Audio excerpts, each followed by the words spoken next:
बेटा अब हम वॉल्यूम 3 स्टार्ट कर रहे हैं। देखिए, volume 3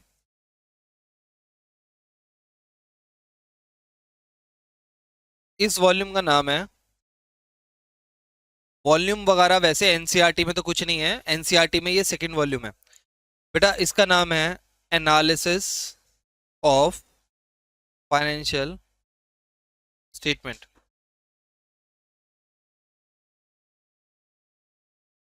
analysis of financial statement, अब जरा ध्यान से देखो।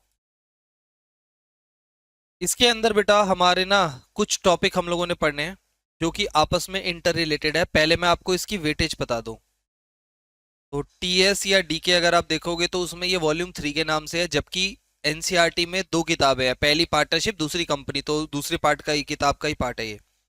बस इसके अंदर हम करेंगे क्या, जो कंपनी अकाउंट्स आपने पढ़ी है उसके एनालिसिस करना सीखेंगे। अब एनालिसिस का मतलब क्या होता है, स्टडी करना, डेप्थ में, इन डेप्थ में पढ़ना कंपनी के फाइनेंशियल्स को।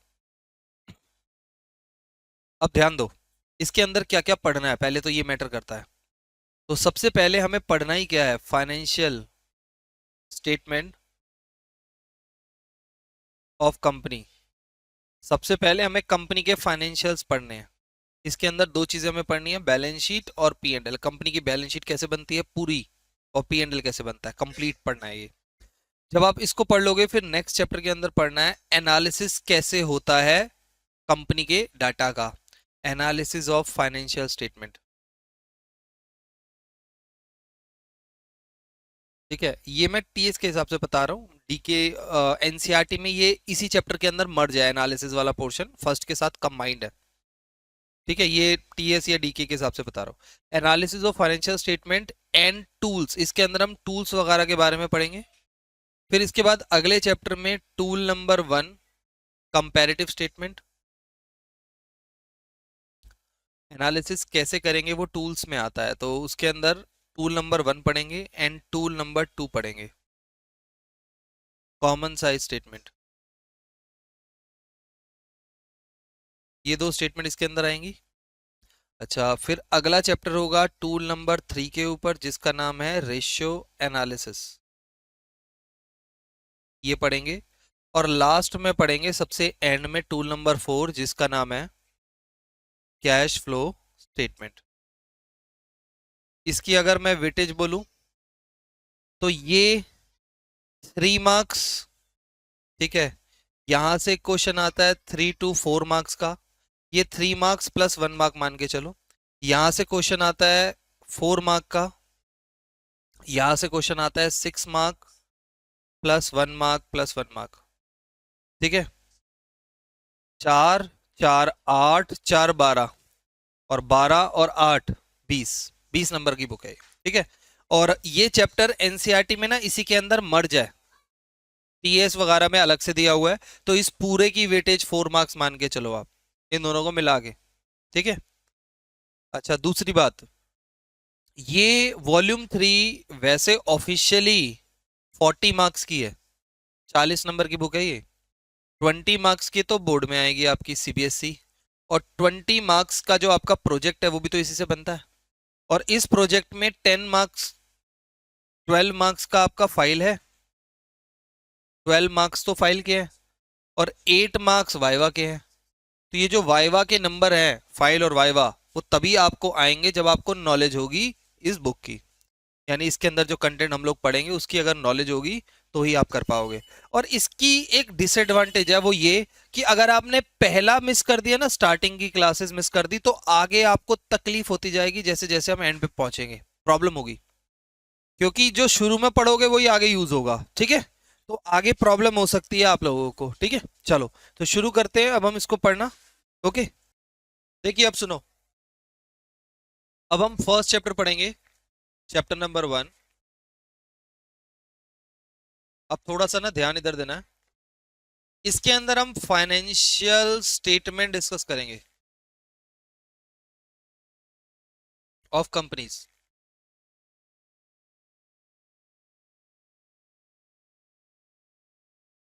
ध्यान दो, टॉपिक्स अब जरा ध्यान से देखना जो मैं मेन चीज बता रहा हूं बेटा। कंपनी एक्ट का section 29 129 of companies act 2013 schedule 3 division 1 part A and part B, इसके अंदर पूरा का पूरा ये जो फॉर्मेट वगैरह जो भी हम पढ़ेंगे वो सारी बात यहां लिखी हुई है। अब यहां से एमसीक्यू आता है। पहला एमसीक्यू ये आता है कि सेक्शन किस सेक्शन में कंपनी के फाइनेंशियल अकाउंटिंग बनाने की जिक्र है, तो सेक्शन 129। किस स्केड्यूल के हिसाब से हम अकाउंटिंग करेंगे, कंपनी की बैलेंस शीट बनाएंगे, तो वो है schedule 3 part A. Part A के हिसाब से हम पढ़ेंगे बैलेंस शीट के बारे में और पार्ट बी के हिसाब से पढ़ेंगे हम पी एंड एल के बारे में। ठीक है, तो अब शुरू करते हैं। और एक तो ये बात पूरी याद रखनी है, schedule 3 part A is for balance sheet and part B is for P and L. और ये वाइवा में पक्का आता है स्केड्यूल कौन सा है, स्केड्यूल याद रखना है। ठीक है, बहुत सारे वाइवा क्वेश्चन इसी से बनेंगे, मतलब ये समझ लो टीचर इसी से पूछता है। हाँ बिल्कुल, मल्टीपल क्वेश्चन ऑप्शंस होते हैं, तो यहां से यही इसी बुक से वाइवा होता है। आगे देखिए अब बेटा बैलेंस शीट का फॉर्मेट क्या होगा, ध्यान से देखना बेटा। पार्टनरशिप में हम जो बैलेंस शीट बनाते थे वो कुछ इस तरह की होती थी कि यहाँ पे आता था असेट्स, यहाँ पे आता था लायबिलिटी। इस बैलेंस शीट को बोलते हैं हम हॉरिजॉन्टल, हॉरिजॉन्टल फॉर्मेटिंग। लेकिन अब हमने करा क्या, कंपनी में इसको काट के यहां लिख दिया असेट्स। ये कैसी फॉर्मेटिंग हो गई, पहले ये हॉरिजॉन्टल था अब ये वर्टिकल हो गया, तो ये वर्टिकल फॉर्मेट। अगर कोई आपसे पूछे कि शेप क्या है बैलेंस शीट की, तो वर्टिकल फॉर्मेटिंग में, और पार्टनरशिप में होती है हॉरिजॉन्टल बैलेंस शीट। ठीक है, चलो अब आगे बात करते हैं। ध्यान अब सबका थोड़ा सा इधर ही चाहिए। ठीक है, देखिए अब हम बात करते हैं नेक्स्ट पॉइंट जो ध्यान से समझना है अपने, और वो है बैलेंस शीट को हम बांटेंगे कितने पार्ट्स में। तो देखो बैलेंस शीट में हमारे एक हो गई हमारी लाइबिलिटी साइड, इसको मैं बोल दूंगा इक्विटी एंड लाइबिलिटीज। दूसरी हो गई हमारी असेट्स। अब बताओ बिजनेस में दो तरीके का उधार होता है, एक होता है इक्विटी और एक होता है डेट। इक्विटी को ही हम लोग बोलते हैं ओन्ड फंड और डेट को हम लोग बोलते हैं बोरोड फंड। ठीक है, तो अब बताइए ओन्ड फंड, कंपनी में पैसा कौन लगाता है, शेयर होल्डर। तो ये कंपनी के अंदर ये फंड होता है शेयर होल्डर के पास, तो शेयर होल्डर्स फंड।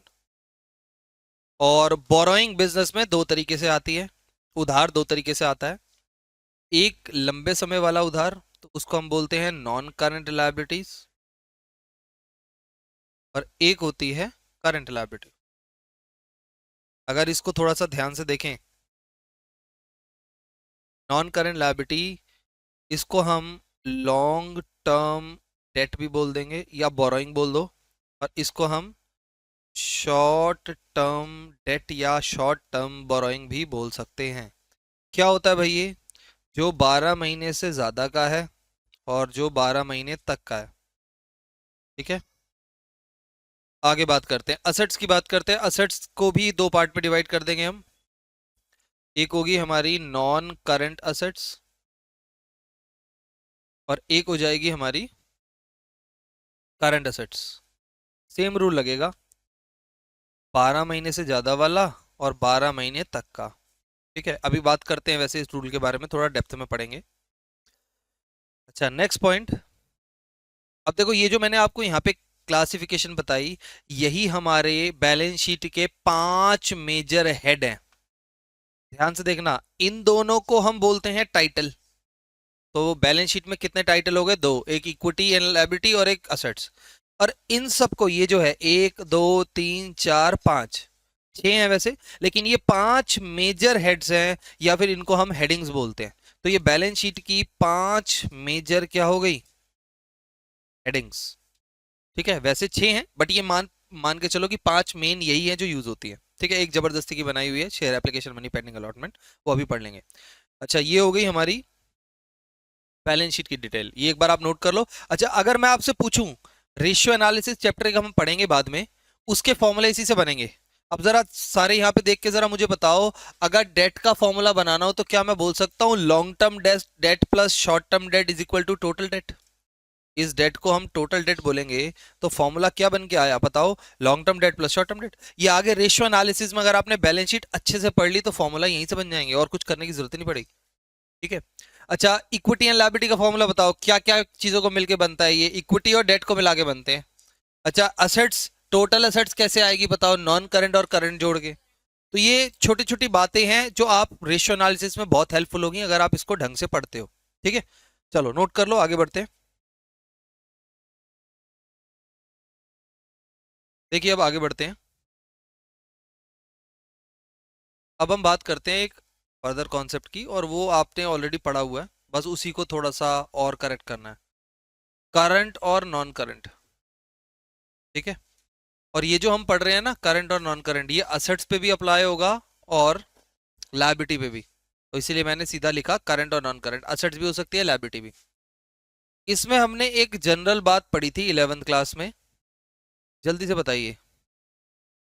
अगर कोई असेट्स या लायबिलिटी की लाइफ या पेमेंट पीरियड अगर मान लीजिए 12 महीने से ज्यादा होती है अगर कोई, तो उसको हम क्या बोलते हैं? Non current. ये 11th में पढ़ा था, बेसिक रूल तो यही था। और अगर कोई 12 मंथ्स तक की होती है तो उसको क्या बोलते हैं? उसको हम बोलते हैं करंट, ठीक है। अब कोई असेट्स या लायबिलिटी करंट है तो हमें कोई दिक्कत नहीं है, लेकिन अगर कोई असेट्स या लायबिलिटी नॉन करंट है तो हम एक और टेस्ट करेंगे उसके ऊपर, नॉन करंट के ऊपर, सिर्फ करंट पे नहीं। करंट है तो ठीक है, छोड़ दो उसको। नॉन करंट है तो हम एक उसके ऊपर टेस्ट करेंगे, और वो टेस्ट है कौन सा? ऑपरेटिंग साइकिल का टेस्ट। अब क्या होता है ये अभी बताता हूं। इनसाइड द ऑपरेटिंग साइकिल, और दूसरा है outside the operating cycle. Outside the operating cycle. अगर भाई इनसाइड है ऑपरेटिंग साइकिल के, तो इसका मतलब है अगर यस तो वो टेस्ट पास हो गया। और अगर वो ऑपरेटिंग साइकिल के बाहर है, आउटसाइड है, ठीक है, ऑपरेटिंग साइकिल के अगर वो बाहर है, तो वो इसका मतलब है टेस्ट फेल कर गया, ठीक है। अगर वो ऑपरेटिंग साइकिल के अंदर है तो भाई ऑटोमेटिक उसका स्टेटस नॉन करंट से चेंज होके करंट हो जाएगा। मतलब वो असेट्स या लायबिलिटी नॉन करंट नहीं होगी, करंट कहलाएगी। अब ये क्या है ये मैं अभी समझाता हूँ, ऑपरेटिंग साइकिल क्या होता है ये भी समझाता हूँ। एक बार पहले ना इसको फ्लो चार्ट को नोट कर लो। तो इसमें यहां तक का तो रूल आपने 11th में पढ़ा था, ये वो है। उसके नीचे हम थोड़ा एक्स्ट्रा पढ़ रहे हैं, बस इतना ही। एक ऑपरेटिंग साइकिल का टेस्ट कर रहे हैं।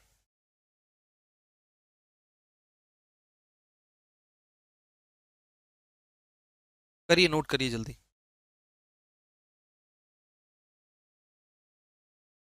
बेटा अब एक बार ऑपरेटिंग साइकिल को ध्यान से देखो, ये नोट्स में से ही मैंने लिया। ऑपरेटिंग साइकिल का मतलब क्या है ध्यान से देखना, इसको सिर्फ समझो ध्यान से, ठीक है। नोट करना हो बाद में कर लेना।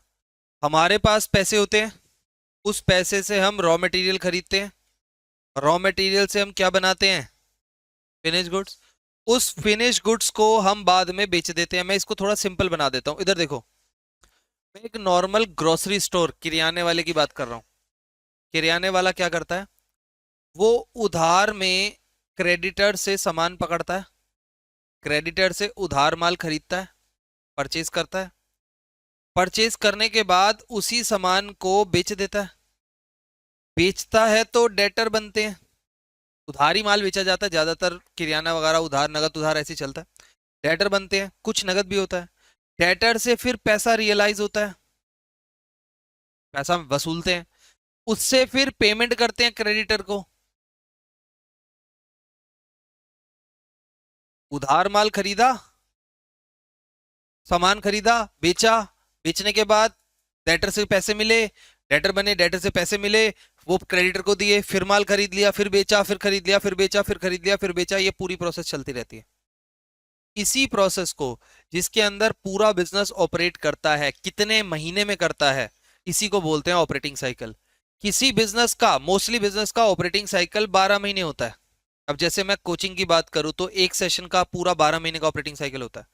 कुछ बिजनेसेस ऐसे होते हैं जिनका ऑपरेटिंग साइकिल कम होता है। जैसे एग्जांपल के लिए अगर मैं आपसे पूछूं, दिल्ली में सर्दियां कितने महीने की होती है बताओ?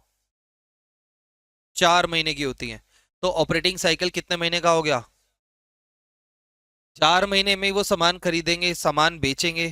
देखिए, तो वुलन इंडस्ट्री 4 महीने की है दिल्ली में। 4 महीने में वो सामान खरीदेगा, बेचेगा, डेटर आएंगे, पैसे वसूल करेगा, क्रेडिटर को पेमेंट करेगा, सेटल कर देगा। लेकिन वही अगर किसी पहाड़ी हिली एरिया की बात करूं तो वह 12 महीने वुलन इंडस्ट्री चलती है।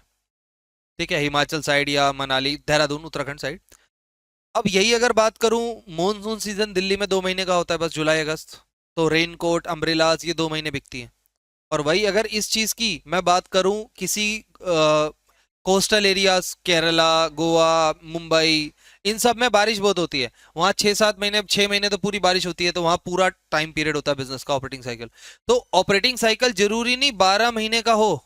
ऑपरेटिंग साइकिल 6 महीने का भी हो सकता है, 4 महीने का भी हो सकता है, लेकिन हम अकाउंटिंग तो 12 महीने की करते हैं। अकाउंटिंग पीरियड के हिसाब से हम अकाउंटिंग करते हैं। 12 महीने में मान लो अगर आपने 4 महीने काम करा तो कोई बात नहीं भाई, बाकी 8 महीने तुम बैठे, लेकिन अकाउंटिंग तो 12 महीने की होगी, क्योंकि आपने ये पढ़ा था अकाउंटिंग पीरियड कॉन्सेप्ट में, कि छोटे छोटे 12 महीने के पार्ट्स में स्प्लिट करते हैं, अकाउंटिंग करते हैं। लेकिन तब क्या हो जब बिजनेस का ऑपरेटिंग साइकिल 12 महीने से ज्यादा हो गया तो? बताओ। 12 महीने से ज्यादा, जैसे मैं एग्जांपल देता हूँ, इंफ्रास्ट्रक्चर कंपनी एक प्रोजेक्ट बना रही है, लग गए जी 2 साल, 3 साल, 36 महीने, 48 महीने उसको कंप्लीट करने में।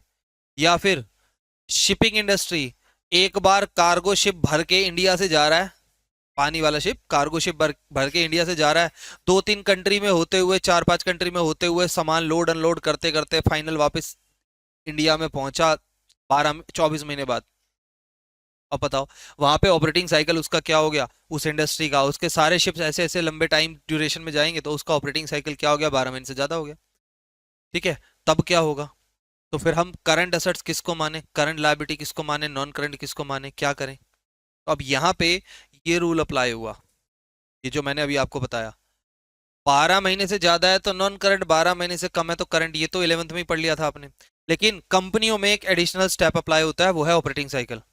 मतलब अगर आपका असेट्स या लायबिलिटी ऑपरेटिंग साइकिल के अंदर आ रहा है तो वो नॉन करंट नहीं रहेगा, करंट बन जाएगा। अब यही चीज आपको एक न्यूमेरिकल करके समझ आएगी, ऐसे समझ नहीं आएगी। तो पहले एक न्यूमेरिकल करते हैं, उसके बाद यही क्वेश्चन मैं आपसे पूछूंगा। ठीक है, चलो न्यूमेरिकल करते हैं। देखिए एक question, classify the liability trade payable. अब पहले तो ये बताओ, ट्रेड पेबल किसको कहते हैं? ट्रेड मतलब व्यापार, पेबल मतलब पे करना है, किसको पे करना होता है? ओके, आपको ये बताना है इनमें से कौन से क्रेडिटर नॉन करंट है और कौन से करंट है। अब कैसे बताएं? तो सबसे पहले 11th क्लास का रूल लगाओ, इसको भूल जाओ, इसको मत देखो। सबसे पहले 11th क्लास का रूल मुझे जानना है, उसके बाद इसको हम बाद में देखेंगे। ठीक है, तो एक काम पहले मैं कर देता हूँ, वरना थोड़ी कंफ्यूजन हो जाएगी। इसको ना मैं अलग अलग स्प्लिट कर देता हूँ, ताकि आप फटाफट से आंसर दे पाओगे। लिखना कुछ नहीं है, सिर्फ ध्यान देना है, क्योंकि ये नोट्स में ही आपको फिल करना है।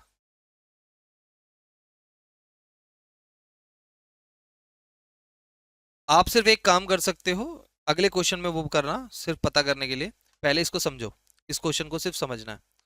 देखिए, सबसे पहले हम कौन सा रूल लगाएंगे, 11th क्लास का, तो इसको भूल जाना आप 2 मिनट के लिए, इसको भूल जाओ, इसको कंसीडर नहीं करना। ठीक है, सिर्फ इसी को कंसीडर करना है, इसको मत करना। आप बताओ मुझे, हमने अभी तक क्या पढ़ा था? हमने ये पढ़ा था, 11th क्लास के रूल की बात कर रहा हूँ, 12 महीने से ज्यादा है तो हम उसको क्या मानते हैं, नॉन करंट। और 12 महीने तक का है तो क्या मानते हैं? पहले यही रूल अप्लाई करो, बताओ। 8 महीने में पे करना है, करंट। ठीक है, यहाँ पे 12 महीने में करंट, 15 महीने में, 15 महीने नॉन करंट, 24 महीने, 11 महीने,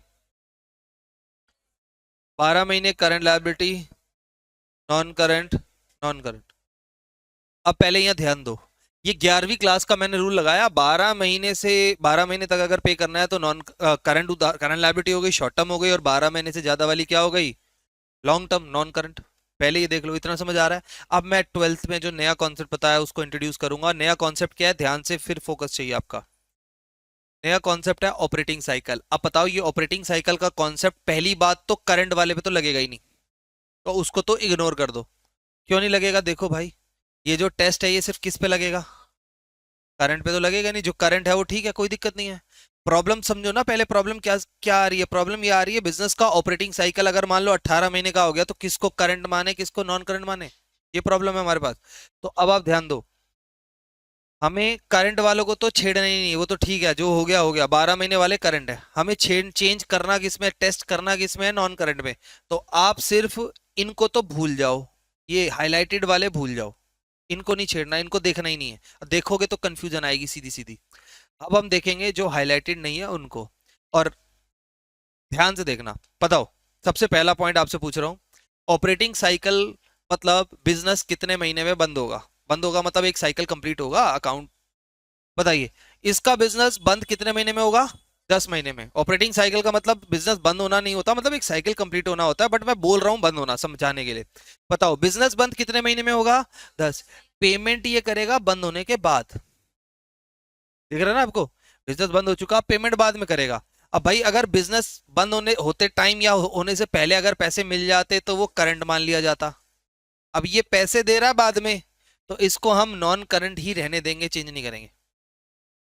ठीक है, अगला देखो, इधर देखना, बिजनेस बंद कितने महीने में हो रहा है, दिख रहा है सबको।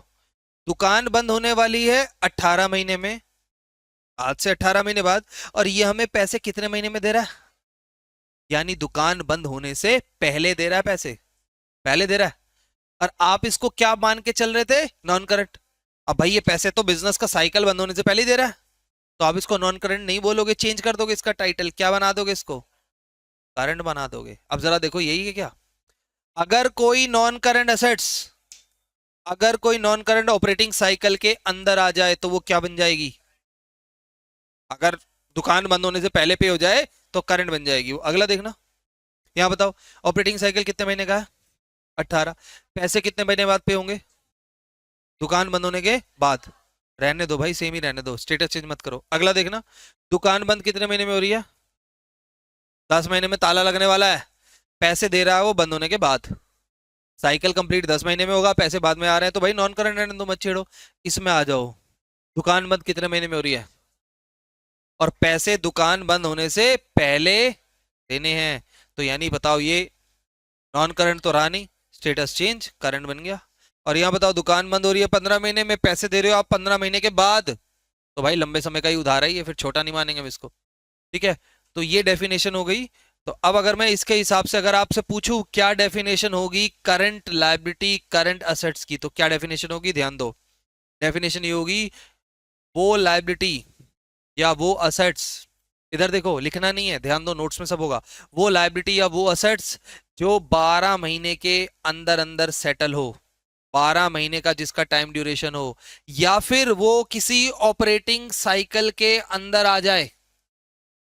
क्या होगी डेफिनेशन, अगर कोई एसेट्स या लायबिलिटी 12 महीने तक का टाइम ड्यूरेशन है उसका, और या फिर हमारे बिजनेस का साइकिल बंद होने से पहले पहले अगर वो सेटल हो रही है, तो हम उसको क्या मान लेंगे, बताओ, करंट मान लेंगे।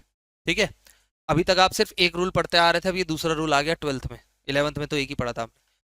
ठीक है जी, अभी लिखना नहीं है, ध्यान दो। अब ये डेफिनेशन किसकी दी गई, करंट की।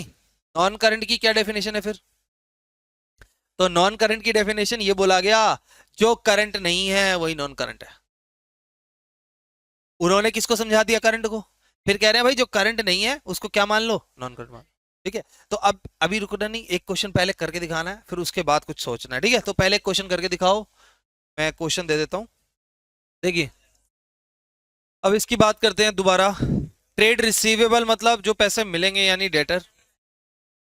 सबसे पहले इसको देखो, इसको देखो, 10 महीने के डेटर हैं तो यानी करंट एसेट्स, 12 महीने के करंट एसेट्स, 15 महीने के non current, non current, non current, current assets, current assets, non current assets debtor assets होते हैं, लाइबिलिटी थोड़ा ना होते हैं।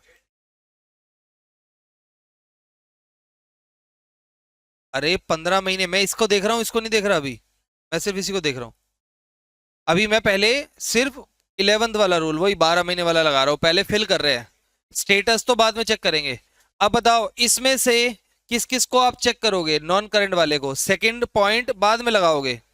अब बताओ मुझे, यहाँ पे बताओ, ऑपरेटिंग साइकिल कितने महीने का है, 11। बिजनेस कितने महीने बाद बंद होगा, 11। साइकिल 11 महीने में कंप्लीट हो जाएगा। पैसे दे रहा है ये बंद होने के बाद, तो नॉन करंट ही रहने दो ना इसको। यहाँ पे बताओ कितने महीने में बंद होगा, 20। और पेमेंट कब हो रही है, बंद होने से पहले या बाद में, पहले। तो ये क्या नॉन करंट रहेगा, नहीं, ये तो करंट हो जाएगा। यहाँ पे बताइए 20 महीने में बिजनेस बंद हो रहा है, पेमेंट होगी 24 में, बिजनेस बंद होने के बाद, तो क्या रहेगा, ये नॉन करंट ही रहने दो। भाई बाद में हो रही है तो स्टेटस सेम, अगर पहले हो रही है तो वो स्टेटस चेंज हो जाएगा। आगे बताइए, इसके बाद यहाँ पे बताओ 10 महीने में, 13 महीने नॉन करंट ही रहने दो। 14 महीने में पेमेंट हो रही है, बिजनेस का साइकिल कंप्लीट हो रहा है और पेमेंट हो रही है 13 महीने में बंद होने से पहले, तो इसका स्टेटस चेंज हो जाएगा। लास्ट वाले का भी सेम ही रहेगा। ठीक है, तो हो गया ये, सही है। ठीक है, चलो बहुत बढ़िया। आ जाओ आगे पढ़ते हैं। बोलो भाई क्या पूछना था, बोलो। सेम यही तो मैं बोल रहा हूँ। करंट को क्यों देख रहे हो आप, नॉन करंट को देखो सीधा, ये रूल अप्लाई देखो। ये रूल सिर्फ किस पे अप्लाई हो रहा है, नॉन करंट पे। करंट को अगर आप देखोगे कंफ्यूज हो जाओगे, करंट को पहले फिल कर दो बेटा, पहले 5 मिनट्स रिवीजन देखो, इधर ध्यान दो। हम लोगों ने बात की थी बैलेंस शीट, हमने बात की थी किसकी, बैलेंस शीट की।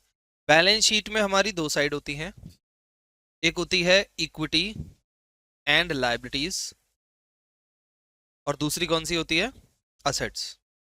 ठीक है, equity and liability, equity and liability यानी लायबिलिटी साइड को हम दो पार्ट में बांटते हैं, एक इक्विटी और एक डेट। इक्विटी मतलब शेयर होल्डर फंड, और डेट का मतलब है उधार। अब डेट भी दो पार्ट में डिवाइड हो जाता है, नॉन करंट लायबिलिटी और करंट लायबिलिटी, लंबे समय का उधार और छोटे समय का उधार। और ऐसे ही हमने असेट्स को भी दो पार्ट में डिवाइड किया था, नॉन करंट एसेट्स और करंट एसेट्स। तो अगर मैं बात करूं बैलेंस शीट के मेन 5 मेजर हेड्स हैं या हेडिंग्स है, वैसे 6 हैं लेकिन 5 को मेन माना जाता है, 3 4 5। अभी मैं आपको बैलेंस शीट में दिखाऊंगा, एक फालतू का एक्स्ट्रा जबरदस्ती का बनाया हुआ है, लेकिन 5 मेन है जो मेजर हेडिंग का काम करती है। कौन कौन सी हैं, share holder fund, non current liability, current assets, non current assets. और दो मेन हमारे क्या हो गए, टाइटल हो गए, इक्विटी एंड लायबिलिटी और असेट्स। ठीक है, आगे बढ़ते हैं। अब देखो नोट्स में ये सारी चीजें मैं आपको दिखा रहा हूँ। देखिए सबसे पहले तो ये याद कर लेना, इस पे स्टार लगा लो, सेक्शन 129 स्केड्यूल 3 पार्ट 1, ये इंपॉर्टेंट है हमारे लिए। डिवीजन इतना इंपॉर्टेंट नहीं है, डिवीजन नहीं पूछता, स्केड्यूल 3 याद रखना है और पार्ट 1 याद रखना है।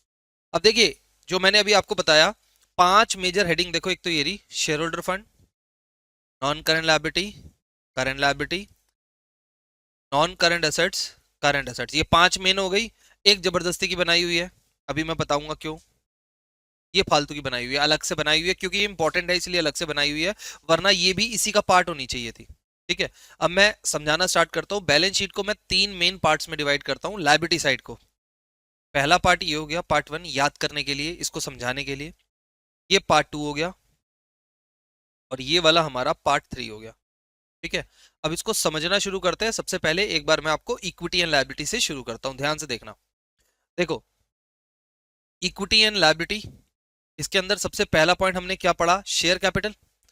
Share capital shareholder fund के अंदर share capital, reserve and surplus, money receive against share warrant, और share application money pending allotment.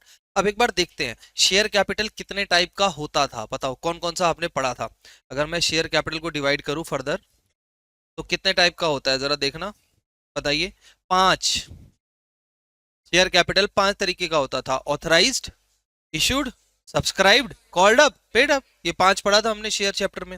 5 तरीके का होता है, दोबारा बताओ, authorised, issued, subscribed, called up. अब इनमें से लेकिन दिखाते हम मेन 3 है, ऑथराइज दिखाते हैं, इशूड दिखाते हैं और सब्सक्राइब दिखाते हैं। देखो ये मैंने नीचे फॉर्मेट बनाया बैलेंस शीट का जो हम बनाते हैं, देखो ऑथराइज दिखाते हैं हम, इशूड दिखाते हैं, सब्सक्राइब्ड दिखाते हैं, और सब्सक्राइब्ड में ही फुली पेड और नॉट फुली पेड दिखा देते हैं। अब लेकिन पेपर में ये नहीं पूछता, पेपर में ये पूछता है बताओ कॉल इन एरियर और फोरफिटेड शेयर कहां दिखाया जाता है बैलेंस शीट में। तो ये ध्यान रखना है आपने, इसको भूल जाओ, ये याद रखो। कॉल इन एरियर को हम सब्सक्राइब्ड कैपिटल में, ये सब्सक्राइब्ड मेन है ना, ये सब्सक्राइब्ड मेन है। देखो कॉल इन एरियर का को हम कहां से माइनस करते हैं, सब्सक्राइब्ड कैपिटल में से, और फोरफिटेड शेयर को कहां पे ऐड करते हैं, सब्सक्राइब्ड कैपिटल में। तो पेपर में अगर या वाइवा में आपसे पूछ ले कि कॉल इन एरियर कहां से डिडक्ट होगा, तो आप बोलोगे notes to account subscribe capital, और फोरफिटेड शेयर कहां ऐड होगा, notes to account subscribe capital. Not fully paid इस सबको छोड़ दो, सीधा सब्सक्राइब्ड। अच्छा अब देखो शेयर कितने तरीके के होते हैं ये भी बता दो, दो, इक्विटी और इक्विटी का एक दूसरा नाम है, लिख लो, ऑर्डिनरी शेयर्स, ऑर्डिनरी यानी आम शेयर, प्रेफरेंस शेयर तो है ही, आपको पता ही है उसका। और देखो ये जो मैं बात में अभी बोल रहा था वो मैंने यहीं लिखी हुई है, इसको इंपॉर्टेंट मार्क कर लेना। कॉल इन एरियर को हम डिडक्ट करते हैं सब्सक्राइब कैपिटल में से, और फोरफिटेड शेयर को ऐड करते हैं सब्सक्राइब कैपिटल में। ये इंपॉर्टेंट मार्क करते जाओ।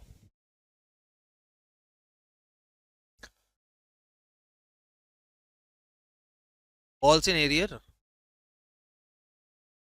अच्छा कॉल्स इन एरियर होगा, ठीक है,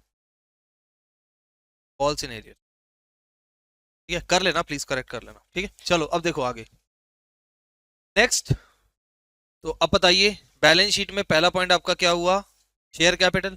तो अभी हमने पढ़ा शेयर कैपिटल कितने तरीके का होता है, तो पांच। कौन कौन सा, authorised, issued, subscribed, called up, पांच मेन। लेकिन हम दिखाते हैं नोट्स टू अकाउंट्स में तीन है, ऑथराइज्ड, इश्यूड और subscribed. Calls in arrear subscribe में से माइनस, और फॉरफिटेड शेयर सब्सक्राइब में। शेयर कितने तरीके के, दो, इक्विटी और प्रेफरेंस, इक्विटी को ही ऑर्डिनरी शेयर भी बोलते हैं, okay? आगे आते हैं हम, इसके बाद अब ध्यान से देखना। तो पहला पॉइंट हमारा हो गया, पहला पॉइंट मैंने आपको समझा दिया। दूसरे पे आते हैं रिजर्व एंड सरप्लस।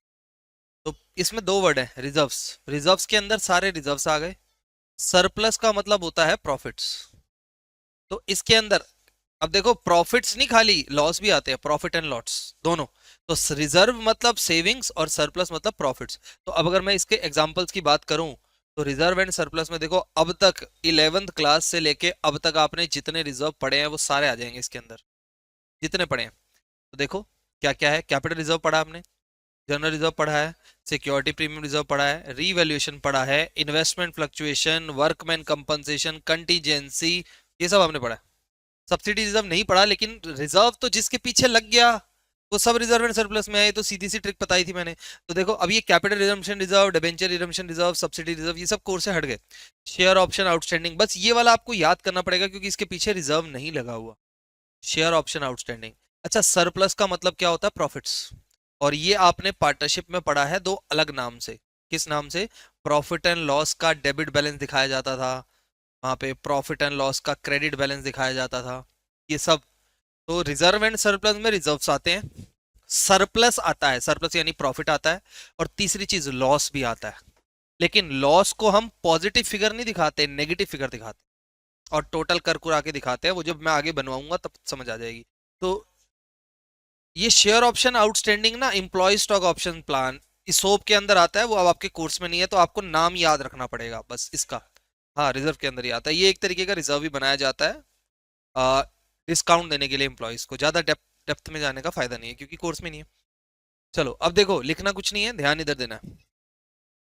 तो रिजर्व एंड सरप्लस, अब आपने इतना ध्यान रखना है जिसके पीछे रिजर्व लग गया वो किस में आएगा, रिजर्व एंड सरप्लस। अब मैं एक रिजर्व का नाम लेता हूँ, कोर्स में नहीं है, एक्स्ट्रा बता रहा हूँ, डिविडेंड इक्वलाइजेशन रिजर्व। आपको पता ही नहीं क्या है, लेकिन पीछे एक वर्ड लग गया, कौन सा, कहाँ आएगा, रिजर्व एंड सरप्लस। वैसे इसके बाहर कुछ आएगा नहीं, मैं जनरल बता रहा हूँ, अगर मान लो आ जाए तो रिजर्व वर्ड तो आपको पता ही है, लगा देना रिजर्व एंड सरप्लस। अच्छा आगे, तीसरा पॉइंट मैंने आपको बताया था, दूसरा मैंने आपको एक्सप्लेन कर दिया, थर्ड पॉइंट मैंने आपको बताया था money receive against share warrant. क्या होता है शेयर वारंट बताओ। जब कोई कंपनी शेयर इशू कर रही होती है और शेयर इनसफिशिएंट हो जाए, शेयर इशू कर दिया उसने, कुछ लोगों को शेयर दिए ही नहीं, तो कंपनी उनको कहती है आप डिसअपॉइंट मत हो, आप हमारे नाम को क्रिटिसाइज मत करो, हम आप हमें पैसे दे दो, हम आपको एक वारंट दे देते हैं, एक तरीके का टोकन। और जब अगली बार शेयर इशू करेंगे ना, तो हम आपको पक्का आपका जो वारंट है उसको शेयर में कन्वर्ट कर देंगे। देखो जरा अब इसके बारे में पढ़ते हैं, क्या होता है ये शेयर वारंट। इसके बारे में ज्यादा डिटेल में नहीं पढ़ना, बस मतलब समझ लो क्या होता है। देखो, तो शेयर वारंट क्या होता है? एक फाइनेंशियल इंस्ट्रूमेंट है जो होल्डर को राइट देता है किस चीज को एक्वायर करने में? इक्विटी शेयर को। और इस इंस्ट्रूमेंट को कंपनी इक्विटी शेयर में कन्वर्ट कर सकती है लेटर डेट पे, बाद में। और इसको हम इसीलिए शेयर होल्डर फंड बोलते हैं, क्योंकि ये शेयर ही तो है एक तरीके का। अब जरा मुझे बताओ, ये 3 पॉइंट मैंने आपको बताए, 1 2 3, ये तीनों शेयर हैं, ये चौथा भी तो शेयर ही है। ये क्या है बताओ जरा? Share application money pending allotment. अब ये क्या है? आपको शेयर इशू करने की दो एंट्री आती है। पहली एंट्री, अगर मैं लमसम में इशू कर रहा हूं तो एंट्री होती है bank account debit to share application and allotment account. ये एंट्री होती थी पैसे रिसीव करने की। इसके बाद एक एंट्री और होती थी, share application and allotment account debit to share capital. पहली एंट्री होती थी पैसे रिसीव करने की, दूसरी एंट्री होती थी उस पैसे को शेयर की फॉर्म में अलॉट करने की, money transfer and share allotted. तो अब अगर मैं बोलूं कि भैया मुझे सिर्फ पैसा रिसीव हुआ है, शेयर तो अलॉट ही नहीं हुआ, तो इसको क्या बोलेंगे? Application money pending for allotment. Share application money is pending for allotment. तो उस पैसे को जब आपको एप्लीकेशन मिल जाए लेकिन अपने शेयर नहीं दिए, उसको यहां पे दिखाया जाता है। देखो तभी तो लिखा है एप्लीकेशन मनी पेंडिंग है, किस चीज के लिए? अलॉटमेंट के लिए। ठीक है, तो अब ये चारों चीजें क्योंकि शेयर से रिलेटेड है, तो मैं इनको बच्चों को बोलता हूं भैया एक साथ याद करो। कहां से? यहां से यहां तक एक साथ याद करो।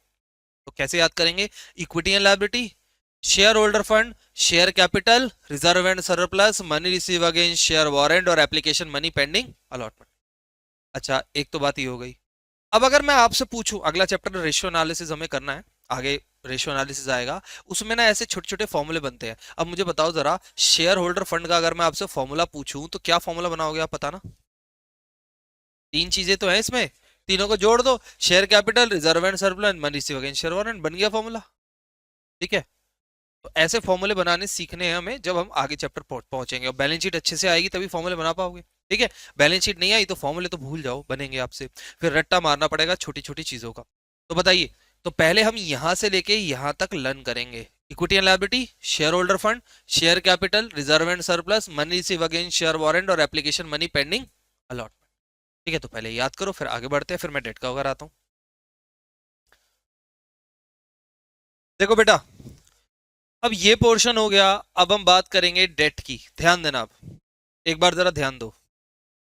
अब बात करते हैं डेट, क्योंकि मैंने बताया इक्विटी एंड लायबिलिटी में एक वर्ड तो था इक्विटी, वो तो आपने पढ़ लिया, शेयर होल्डर फंड, और दूसरा वर्ड था लायबिलिटीज। लायबिलिटीज यानी कि डेट, उधार। और उधार दो तरीके का होता है, नॉन करंट लायबिलिटी और दूसरा होता है करंट लायबिलिटी। आप जरा ध्यान से देखना, नॉन करंट यानी ऐसा उधार जो 12 महीने से ज्यादा का है, और ये जो 12 महीने तक का है। यही तो बेसिक डेफिनेशन पड़ी थी, इसमें मैंने ऑपरेटिंग साइकिल की भी बताई थी लास्ट क्लास में। चलो अब मुझे ये बताओ, पहले हम नॉन करंट की बात करेंगे फिर करंट की बात करेंगे। ठीक है, अब नॉन करंट में ना 4 पॉइंट डिवाइड होंगे इसके। Non current liability major head है, अब इसके अंदर 4 सब हेड आएंगे लंबे समय के उधार में। तो अब जरा ध्यान से देखो कौन कौन से हैं वो। सबसे पहले है लॉन्ग टर्म बोरोइंग्स। ये मैं क्यों लिख रहा हूं? ताकि मैं दोनों का रिलेट करवा सकूं, इसलिए लिख रहा हूं, नहीं तो मैं तो नोट से करा देता। Long term borrowings, deferred tax liability, अभी बताऊंगा नेट क्या है। ठीक है, अदर लॉन्ग टर्म लाइबिलिटी और लॉन्ग टर्म प्रोविजन। ठीक है, चलो तो अब जरा ध्यान से देखना इधर फटाफट से, ये 4 पॉइंट्स का मतलब क्या है पहले हम ध्यान से समझते हैं। ये क्यों लिखा है मैंने? क्योंकि इससे यही वाला रिलेट होगा। ठीक है, अब जरा ध्यान से देखो, सबसे पहले लॉन्ग टर्म मतलब लंबे समय का बोरोइंग मतलब उधार। तो अब अगर मैं आपसे पूछूं कोई 2 या 3 एग्जाम्पल दो, ऐसा कौन सा उधार है जो लंबे समय का है, तो पहला आप दोगे डिबेंचर। डिबेंचर का ही भाई बॉन्ड, बॉन्ड और डिबेंचर लंबे समय का उधार होता है। और बताओ, लोन, लोन एक आखिरी और पब्लिक डिपॉजिट, ये लंबे समय के उधार है। अच्छा, ये लिखे कहाँ है? देखो नोट्स में लिखे हुए हैं सारे। पेज नंबर 6 पे देखो, ये रहे सारे। यहाँ पे देखो पॉइंट नंबर 6 है, पेज नंबर भी 6 है। लॉन्ग टर्म बोरोइंग्स देखना जरा, अब देखो इसके अंदर सब मेंशन है। तो अब इसमें एग्जाम्पल टिक करना है आपने कि कौन कौन से एग्जाम्पल आपको दिमाग में रखने हैं जो टीचर पूछता है। तो सबसे पहले debenture, bond, term loan, public deposit. उधार दो तरीके का होता है, एक होता है टर्म लोन और एक होता है डिमांड लोन। अब इन दोनों वर्ड से इनका मतलब निकलेगा। टर्म का मतलब हो गया लंबा समय, एक फिक्स टर्म, एक फिक्स टर्म, ठीक है, टर्मिनल, एक पर टाइम पीरियड ऐसा बोल सकते हो आप। तो ये लॉन्ग टर्म होता है, एक फिक्स टाइम पीरियड के में मिलेगा। और डिमांड लोन मतलब ऑन डिमांड, जब मांगेंगे पैसा देना पड़ेगा। ये यानी ये क्या हो गया, शॉर्ट टर्म हो गया। तो अगर कोई टीचर आपसे पूछे बताओ बेटा एग्जाम्पल दो कोई लॉन्ग टर्म बोरोइंग का, लंबे समय के उधार का, तो आपने टर्म लोन बोलना है, डिमांड लोन मत बोल देना। और अगर कोई पूछे शॉर्ट टर्म उधार का एग्जाम्पल दो, शॉर्ट टर्म बोरोइंग का, तो डिमांड लोन बोल देना। तब अभी आएगा, इसमें लिखा होगा, अभी मत लिखो, ध्यान दो। लिखा होगा सब, जैसे ये टर्म लोन लिखा है ना, ऐसे डिमांड लोन भी लिखा होगा। अच्छा ये क्या होता है, मैंने लॉन्ग टर्म बोरोइंग आपको बता दिया। अदर लॉन्ग टर्म लायबिलिटी में अगर कोई ऊपर उधार छूट गया तो वो हम लिखते हैं। तो यहाँ पे देखो एक पॉइंट ये आपको रिलेटेबल लगेगा, हमने पढ़ा है ये पहले। क्या है ये, premium on redemption of debenture या प्रेफरेंस शेयर। नीचे लिखा हुआ है वैसे, premium on redemption of debenture या प्रेफरेंस शेयर। ये लंबे समय का उधार है भाई। मैंने आपको डिबेंचर चैप्टर में बताया था, डिबेंचर आज इशू करे हैं, 5 साल बाद पैसे देने हैं और फालतू पैसे देने हैं। तो वो जो फालतू पैसे हमें देने हैं वो लाइबिलिटी है ना हमारी, और लंबे समय का उधार है, इसलिए यहाँ पे दिखाएंगे। अब ये क्या होता है, डेफर्ड टैक्स लायबिलिटी क्या है। अब इधर ध्यान से देखना, डेफर्ड टैक्स लायबिलिटी का क्या मतलब है। देखिए डेफर्ड टैक्स लायबिलिटी क्या है। पहली बात, ये डेफर्ड टैक्स लायबिलिटी आपको यहाँ विजिबल होगी। ऐसे ही यहाँ पे भी देखो डेफर्ड टैक्स असेट्स आपको विजिबल होगी नीचे। तो अब लायबिलिटी और असेट्स को ध्यान से समझो, ये होता क्या है। आप मुझे बताओ, हमारा जो प्रॉफिट है वो कब निकलता है, ईयर एंड में। और प्रॉफिट पे हमें क्या भरना होता है, टैक्स। वो भी कब भरा जाएगा, जब प्रॉफिट निकलेगा। कब, ईयर एंड में। ऐसे ही होता है ना, गलत, ऐसा नहीं होता। अगर आप साल के एंड में टैक्स भरोगे, उस टैक्स से देश चलता है, तो पूरे साल देश कैसे चलेगा जब हर जनता साल के एंड में टैक्स भरेगी। तो गवर्नमेंट बोलती है एंड में टैक्स नहीं भरना, एडवांस में टैक्स भरो। तो हमें हर 3 महीने में टैक्स भरना होता है, जिसको क्वार्टर टैक्सेशन बोलते हैं, क्वार्टरली टैक्सेशन। इसलिए बड़ी बड़ी कंपनियां क्वार्टरली फाइनेंशियल स्टेटमेंट बनाती हैं। अब एग्जाम्पल के लिए मान लो हमने एडवांस में गवर्नमेंट को 5 लाख रुपए टैक्स भर दिया। अभी प्रॉफिट का भी नहीं पता, इनकम का भी नहीं पता, टैक्स पहले ही भर दिया हमने 5 लाख। अब ईयर एंड में हमारा प्रॉफिट आया, प्रॉफिट आने के बाद हमने टैक्स कैलकुलेट करा, पता चला कि भैया 8 लाख बनता है टैक्स। आपने कितना भर दिया, 5 लाख। आपने अकाउंटिंग के हिसाब से टैक्स कैलकुलेट किया, 5 लाख भर दिया। लेकिन बाद में जब हमने फाइनल प्रॉफिट आया तो इनकम टैक्स के हिसाब से प्रॉपर अकाउंट्स बनाए हमने, जब टैक्स निकाला तो टैक्स बनता था भैया 8 लाख। अब आपने भरा कितना, 5, कितना और भरना पड़ेगा भाई। जो पैसे देने हैं वो तो लायबिलिटी होती है ना, देनदारी। तो ये 3 लाख रुपए आपको और देने पड़ेंगे।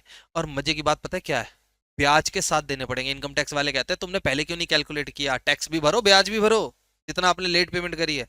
तो ये 3 लाख रुपए हमें उनको देने पड़ेंगे। ये हमारे लिए क्या बन जाएगा, डेफर टैक्स लायबिलिटी। और डिटेल में पढ़ना हो तो सीए फाइनल में है, ये पढ़ लेना, ठीक है। Defer tax liability. इसका उल्टा कर दो, इसका उल्टा कर देता हूं। तो ईयर एंड में भाई प्रॉफिट ईयर एंड में निकलेगा, हम ईयर एंड में टैक्स कैलकुलेट करेंगे। गवर्नमेंट कहेगी पहले क्यों नहीं करा तुमने टैक्स कैलकुलेट सही। तुम्हारी गलती, हमारी थोड़ी ना, पहले भर देते सही टैक्स। अब लेट भर रहे हो तो भाई टैक्स भी भरो ब्याज भी भरो, जितना लेट भरा आपने। अब इसका उल्टा करता हूं, देखो मान लो हमने पहले 8 लाख टैक्स भरा था, ज्यादा भर दिया था हमने। इसीलिए ना लोग ज्यादातर ज्यादा ही भर देते हैं। एक्चुअल प्रॉफिट प्रॉफिट तो बाद में पता चलेगा, तो लोग ज्यादा टैक्स भर देते हैं। अब क्यों भरते हैं, देखो 8 लाख टैक्स भर दिया, बाद में निकला 5 लाख। अब बताओ कितना फालतू भर रखा है। तो 3 लाख ये हमारी क्या हो गई, डेफर टैक्स असेट्स हो गई, ठीक है। हाँ जी बिल्कुल, गवर्नमेंट हमें ये रिफंड कर देगी विद इंटरेस्ट, इंटरेस्ट के साथ मिलेगा बिल्कुल। भाई गवर्नमेंट इक्वालिटी चलती है, पहले ब्याज ले रही थी तो अभी ब्याज देगी। विद इंटरेस्ट गवर्नमेंट हमें पैसा वापस कर देगी। इसी को बोलते हैं इनकम टैक्स रिफंड। रिफंड इसी को बोला जाता है। ठीक है, अब सुनो आगे।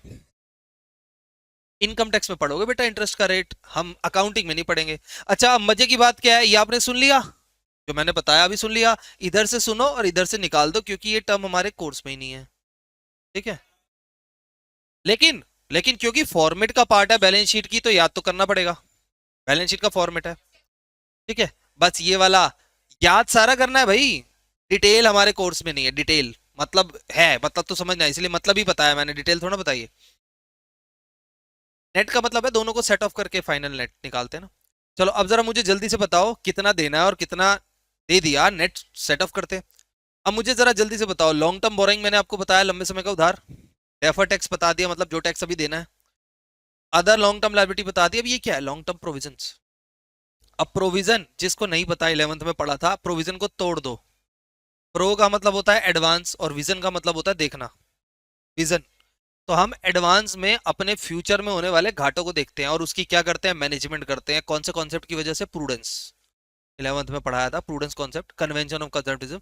हमें ये सोचना होता है भाई फ्यूचर में क्या बुरा होने वाला है, तो हम पहले से उसकी मैनेजमेंट कर देते हैं। अब सुनो, ये प्रोविजन दो तरीके से बनता है, ध्यान से समझना।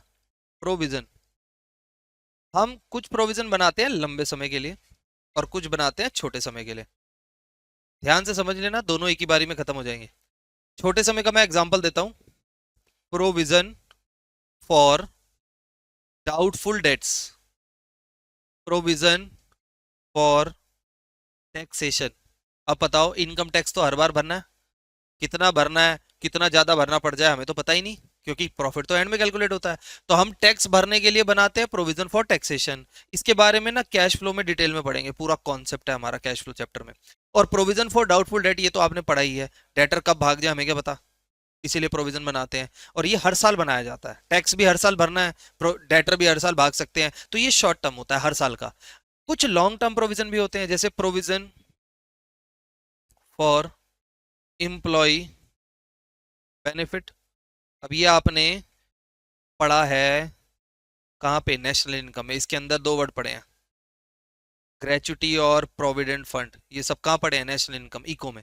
तो इम्प्लॉयज के लिए हम ये प्रोविजन बनाते हैं। भाई इम्प्लॉय हमारे यहाँ काम कर रहा है, 8-10 साल काम करेगा, 10 साल बाद रिटायर होगा, ऐसे थोड़ी ना जाने दोगे उसको, कुछ पैसा दोगे।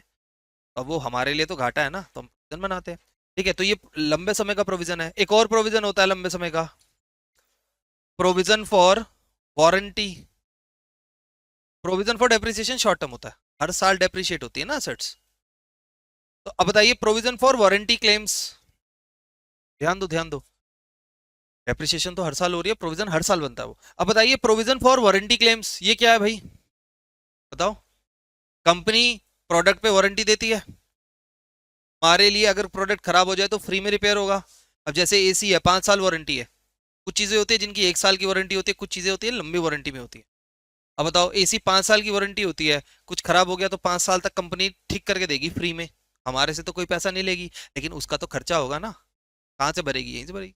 तो पहले से ही प्रोविजन बना दिया। ठीक है, तो प्रोविजन दो तरीके के होते हैं, लॉन्ग टर्म और शॉर्ट टर्म। अब जरा पढ़ लेते हैं, देखो इधर यहाँ पे मैंने मेंशन किया हुआ है। तो लॉन्ग टर्म प्रोविजन देखो कौन कौन से हैं, provision made for employees benefit और provision for warranty claim. Employee को कौन कौन सा बेनिफिट देते हैं, ग्रेचुटी, पेंशन। ठीक है, और अर्न लीव मतलब वो कि अगर छुट्टी नहीं करोगे तो आपको पैसे मिल जाएंगे, उसके बदले छुट्टी पैसों में कन्वर्ट हो जाती है, गवर्नमेंट जॉब में होती है। कुछ अच्छी प्राइवेट कंपनियां भी ऐसा करती हैं। हाँ, और एक और है प्रोविडेंट फंड। ठीक है, ये सब सारे इंप्लॉय को बेनिफिट हम देते हैं, और ये लंबे समय का प्रोविजन है। अच्छा अब सुनो जरा, ये 4 पॉइंट कौन कौन से एक बार फिर से देख लो। लॉन्ग टर्म प्रोविजन में क्या आ गया, डिबेंचर, बॉन्ड, पब्लिक डिपॉजिट और टर्म लोन। ठीक है, डेफर टैक्स तो है नहीं कुछ ज्यादा, उसको छोड़ो। अदर लॉन्ग टर्म लायबिलिटी में एक पॉइंट मैंने आपको बताया, कौन सा, प्रीमियम ऑन रिडम्पशन। ये मार्क करना है, इसको खाली ऐसे मत छोड़ो, मार्क करो उसमें। और लॉन्ग टर्म प्रोविजन में मैंने क्या क्या बताया, इंप्लॉइज बेनिफिट और वारंटी क्लेम। ठीक है जी, तो अब एक बार जरा मुझे फटाफट से ये पॉइंट पहले मार्क कर लो साथ साथ, और मुझे फटाफट से ये चारों पॉइंट, 4 हेडिंग्स लर्न करके दिखाना, इसके बाद अगला वाला मैं इसी से बनाऊंगा। ठीक है, चलो अब जरा ध्यान से देखना, इधर देखो, सब हेडिंग्स हैं वैसे ये, ध्यान इधर दो अब 2 मिनट। देखो अभी हमने क्या क्या पढ़ा, नॉन करेंट लायबिलिटी के अंदर क्या क्या है, long term बोराइंग, deferred tax liability, other long term liability, long term provision. ठीक है, लॉन्ग लॉन्ग इन सब में अगर आप ध्यान से देखो तो हर एक में कौन सा वर्ड है? लॉन्ग मतलब ये ऐसा उधार है जो लंबे समय का है, नॉन करंट तभी तो हुआ। और इसमें सब शॉर्ट वर्ड आएगा क्योंकि ये छोटे समय का उधार है। तो सबसे पहला पॉइंट अगर मैं लिखूं तो यहाँ पे लॉन्ग टर्म बोरोइंग था, यहाँ पे आ जाएगा शॉर्ट टर्म बोरोइंग। तो उधर वाले से आप इसको अपने आप बना सकते हो। यहाँ पे क्या था? अदर लॉन्ग टर्म लायबिलिटी था, यहाँ पे आ जाएगा अदर शॉर्ट टर्म या करंट, एक ही बात है। वैसे शॉर्ट टर्म भी लिख सकते हो, शॉर्ट टर्म लायबिलिटी या करंट लायबिलिटी। ठीक है, यहाँ पे वैसे अदर शॉर्ट टर्म लायबिलिटी भी लिख सकते हो। यहाँ बताओ यहाँ क्या है? लॉन्ग टर्म प्रोविजन, यहाँ पे क्या आएगा? Short term provision. अब ध्यान से देखो, अभी ये समझाना है। डेफर्ड टैक्स की जगह यहाँ पे एक वर्ड आ जाएगा ट्रेड पेबल। अब ये होता क्या है ये मैं 1 मिनट बता दूं आपको। ये अभी कुछ मत लिखना, ये सिर्फ मैं रिलेट करके बता रहा हूँ। अगर आपको लॉन्ग टर्म आती है, नॉन करंट लायबिलिटी की सब हेड्स आते हैं, ये सारे सब हेड्स हैं। देखो इधर जिसमें 1 2 3 4 लिखा हुआ है वो सारे हेड्स हैं, मेजर हेड्स। और जिन पे ABCD लिखा हुआ है वो सारे क्या हैं? सब हेड्स। ठीक है, तो ये सारे सब हेड्स हैं। अगर आपको ये वाले सब हेड्स याद है नॉन करंट वाले, तो करंट वाले आप खुद ही बना सकते हो, बहुत ईजी है बनाना। ठीक है, बस इतना ध्यान रखना, यहाँ सब लॉन्ग है वहां सब शॉर्ट हो जाएगा, और डेफर्ड टैक्स की जगह क्या आ जाएगा? Trade payable. अब ये होता क्या है इसको एक बार देख लेते हैं पहले, फिर आगे बात करेंगे। देखो लॉन्ग टर्म तो मैंने आपको बता दी, अब शॉर्ट टर्म में देखो। शॉर्ट टर्म बोरोइंग मतलब छोटे समय का उधार। सबसे पहले बताओ क्या है? यहाँ पे देखो कि कौन सा वर्ड आया? Demand loan. अभी बताया था ना, टर्म लोन लंबे समय का होता है और डिमांड लोन क्या हो गया? छोटे समय। ऑन डिमांड पेमेंट करनी होती है। अच्छा, इसके अलावा बैंक ओवरड्राफ्ट, कैश क्रेडिट, दिख रहा है ये सब क्या है? शॉर्ट टर्म होता है। बैंक ओवरड्राफ्ट भाई, बैंक से पैसे निकाल लिए हमने, लिमिट होती है, भूल गए? याद है 11th क्लास। आगे देखो, ट्रेड पेबल क्या होता है? इसमें दो वर्ड हैं। ट्रेड मतलब व्यापार, और पेबल मतलब देनदारी। बिजनेस में किस किस को पैसे देने हैं, तो किस किस को देने होते हैं? एक तो क्रेडिटर को, और एक जिसकी हमने एक्सेप्टेंस करी है, बिल पेबल, जिसको साइन वादा कर दिया भाई पैसे दे देंगे, उसको देने होते हैं पैसे। तो क्या मैं ये बोल सकता हूं ट्रेड पेबल बराबर क्रेडिटर प्लस बिल पेबल? क्या मैं ये बोल सकता हूँ? अगले चैप्टर में बच्चा इसका एक फॉर्मूला बना के रट्टा मार रहा होता है, जबकि ये तो इसी का पार्ट है। ठीक है? ऐसे ही तो बच्चे कहते हैं इतने सारे फॉर्मूले कैसे याद करें? ये फॉर्मूले हैं, बताओ आपके सामने। अगर आपने बैलेंस शीट समझी तो फॉर्मूले अपने बन नेक्स्ट चैप्टर के। चलो अब आगे बताओ। तो ट्रेड पेबल मैंने आपको बताया ये इंपॉर्टेंट है, demand loan, bank overdraft important है। टिक मारते जाना, ये एग्जांपल्स याद करने हैं आपको कि इसके अंदर ये एग्जांपल आते हैं। Creditor, bill payable, other current liability. इसके अंदर ध्यान से देखो, अदर करंट लायबिलिटी क्या है? ये जो उधार ऊपर कहीं कवर नहीं हुआ उसको अदर में फेंक देंगे। और इसमें से एक क्वेश्चन बार बार आता है पेपर में, और वो है कॉल्स इन एडवांस। अब बताइए, कॉल इन एरियर हम कहाँ दिखाते हैं? सब्सक्राइब्ड कैपिटल में से माइनस करते हैं, फोरफिटेड शेयर वहां पे प्लस करते हैं, लेकिन कॉल्स इन एडवांस को कहाँ दिखाया जाता है? अदर करंट लायबिलिटी में।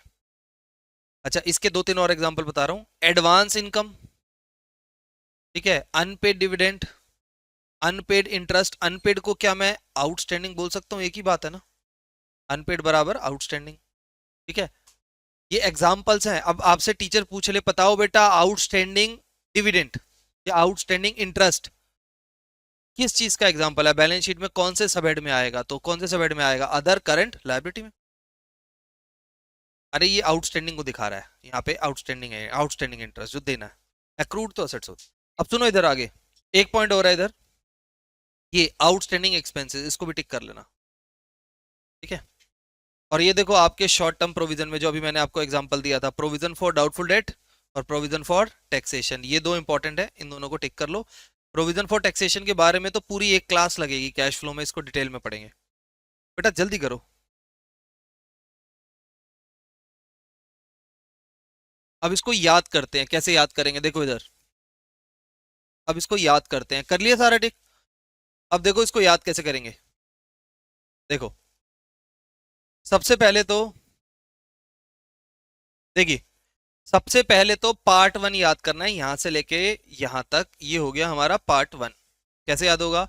Equity and liability, share holder fund, share capital, reserve and surplus, money receive against share warrant, और एप्लीकेशन मनी पेंडिंग अलॉटमेंट। ये सारे पॉइंट शेयर से रिलेटेड है, तो एक साथ याद कर लो। उसके बाद अगले पार्ट में हम याद करेंगे किसको? Non current liability. अब कैसे याद करेंगे? Long term borrowing, deferred tax liability, other long term liability, long term provision. आगे पीछे नहीं करना, सीक्वेंस रहेगा, आगे पीछे करोगे तो गलत हो गया, क्योंकि ये स्केड्यूल फिक्स है, थर्ड में दिया हुआ है पूरा फॉर्मेट, इसको आगे पीछे नहीं कर सकते। अब अगर आपको ये याद हो गया तो ये आप अपने आप बनाओ, अपने आप बनाओ। देखो कैसे, लॉन्ग टर्म बोरोइंग, इसमें क्या आ गया? Short term borrowing. Deferred tax, उसकी जगह क्या आ गया? Trade payable. Other long term liability है, यहाँ पे क्या आ गया? अदर शॉर्ट टर्म या other current liability. Long term provision, यहाँ पे क्या आ गया? Short term provision. सेम, ऊपर वाला अगर आपको याद है तो नीचे वाला आप इजीली कर सकते हो। ठीक है, तो अब 5 मिनट लगाओ, याद करो, पहले पूरी लायबिलिटी साइड कंप्लीट करो।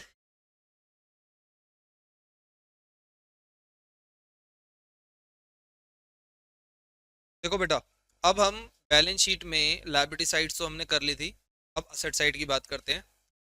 ध्यान से देखना, असेट्स की बात करते हैं, थोड़ा सा ध्यान से समझना। असेट्स थोड़ा सा लेंदी है कंपेयर टू लायबिलिटी। ठीक है, देखिए सबसे पहले मैं आपकी 11th क्लास की नॉलेज थोड़ी सी टेस्ट करता हूँ।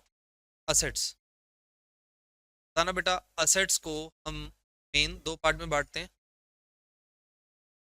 नॉन करंट एसेट्स और करंट एसेट्स। अच्छा, नॉन करंट एसेट्स में 11th क्लास की बात कर रहा हूँ। नॉन करंट एसेट्स को ही हम आगे बोलते थे फिक्स्ड एसेट्स है। और फिक्स एसेट्स दो तरीके की होती थी, एक होती थी टेंजिबल और एक होती थी इंटेंजिबल। ठीक है, दो होती थी, टेंजिबल इंटेंजिबल। मैं एक एग्जांपल देता हूँ, बिल्डिंग टेबल है, सॉफ्टवेयर इंटेंजिबल में। और एग्जांपल भी रटे थे आपने 11th में, गुडविल, पेटेंट, ट्रेडमार्क, कॉपीराइट, दुनिया भर। लेकिन मैं एक छोटा सा एग्जांपल ले रहा हूँ, तो बिल्डिंग हमारे लिए टेंजिबल हो गई और सॉफ्टवेयर हमारे लिए इंटेंजिबल हो गई। लेकिन अगर मैं आपसे पूछूं, बिल्डिंग अभी बन रही है, अंडर कंस्ट्रक्शन है, ठीक है, प्लांट अंडर कंस्ट्रक्शन है, कंप्लीट तो हुआ नहीं। कंप्लीट नहीं हुआ तो मैं उसको टेंजिबल तो बोल, टेंजिबल एसेट्स मतलब कंप्लीट एसेट जो हम यूज करेंगे, रेडी टू यूज एसेट्स, वही तो टेंजिबल है। अगर बिल्डिंग बन रही है, यूज ही नहीं है, तो टेंजिबल तो बोलेंगे नहीं। तो यानी हमें एक अलग और क्लासिफिकेशन चाहिए होगी एसेट्स। तो वो हमने क्लासिफिकेशन बनाई और उसका नाम रखा कैपिटल वर्क इन प्रोग्रेस। अब यहाँ पे कैपिटल का मतलब कैपिटल एक्सपेंडिचर से है। कैपिटल एक्सपेंडिचर क्या होता है? कैपिटल एक्सपेंडिचर क्या होता है? जो हम असेट्स में करते हैं, बिल्डिंग खरीदते हैं, प्लांट, मशीनरी, ये सब कैपिटल एक्सपेंडिचर होता है। तो कैपिटल वर्क इन प्रोग्रेस का मतलब है यहाँ हम वो असेट्स दिखाते हैं जो अभी किस प्रोसेस में है? वर्क इन प्रोग्रेस, मतलब अभी काम चल रहा है उन पे। तो हम अलग हेड में दिखाते हैं, उनका नाम रखा गया हमने, अलग क्लॉज में दिखाते हैं इसको। अच्छा, अगला, अब मैं अगर आपको बोलूं सॉफ्टवेयर है भाई, सॉफ्टवेयर तो हमारे लिए इंटेंजिबल है। लेकिन अगर मैं आपको बोलूं सॉफ्टवेयर अभी बन, अंडर कंस्ट्रक्शन है, GTA 6 गेम अभी बन रही है, अंडर कंस्ट्रक्शन है। अंडर कंस्ट्रक्शन नहीं, सॉफ्टवेयर के लिए हम कंस्ट्रक्शन वर्ड थोड़ा यूज करेंगे, डेवलपमेंट करेंगे, अंडर डेवलप। तो इंटेंजिबल एसेट्स के लिए जो अभी बन रही है, उसके लिए फिर हमने एक अलग से पॉइंट डाला, उसका नाम रखा टेंजिबल असेट्स अंडर डेवलपमेंट। ठीक है, एसेट्स अंडर डेवलपमेंट, तो एक एक वर्ड सोच समझ के रखा गया है। कैपिटल वर्क इन प्रोग्रेस का मतलब है जो असेट्स अभी बन रही है, और इंटेंजिबल एसेट अंडर डेवलपमेंट का मतलब है इंटेंजिबल डेवलप हो रही है। अब सुनो, इधर ध्यान दो। अब ये तो थी 11th क्लास की बात। अब 12th में, मतलब कंपनी अकाउंट्स में अभी रिसेंटली 1 साल पहले थोड़ा सा चेंज आया है। ये चेंज अभी एनसीईआरटी में प्रॉपरली नहीं आया, एनसीईआरटी में भी 1-2 साल में अपडेट हो। बाकी ऑथर्स की गिरेवाल और डीके गोयल इन सब में अपडेट हो गया, सपोर्ट मटेरियल में भी आपके अपडेट हो गया। वो चेंज किया है, फिक्स एसेट्स का नाम चेंज करके कर दिया गया है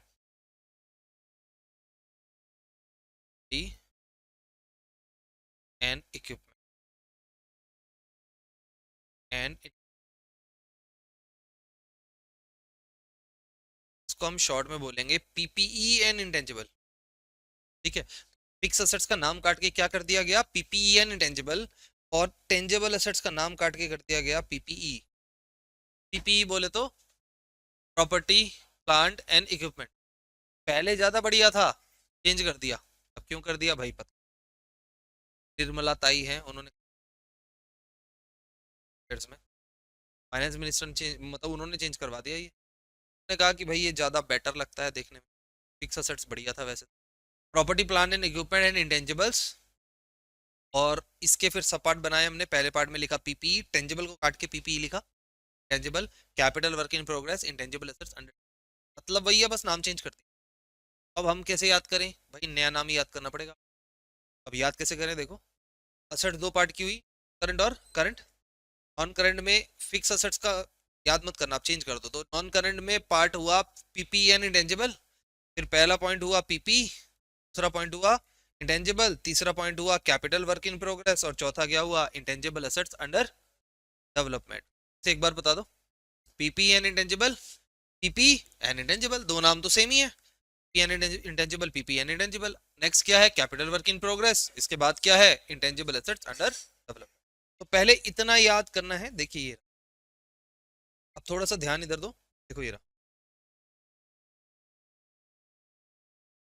पीपीई एंड इंटेंजिबल्स, पहला पॉइंट हुआ पी, दूसरा पॉइंट हुआ इंटेंजिबल, तीसरा क्या हुआ, कैपिटल वर्क इन प्रोग्रेस, और fourth and last is intangible assets under development. अब पहले ना इन चारों को थोड़ा सा समझ लेते हैं और कोशिश करेंगे इनको लर्न करने की, फिर आगे बढ़ेंगे, ठीक है। इन चारों को देखो, आगे बढ़ते हैं इसके बारे में। ये रहा हम,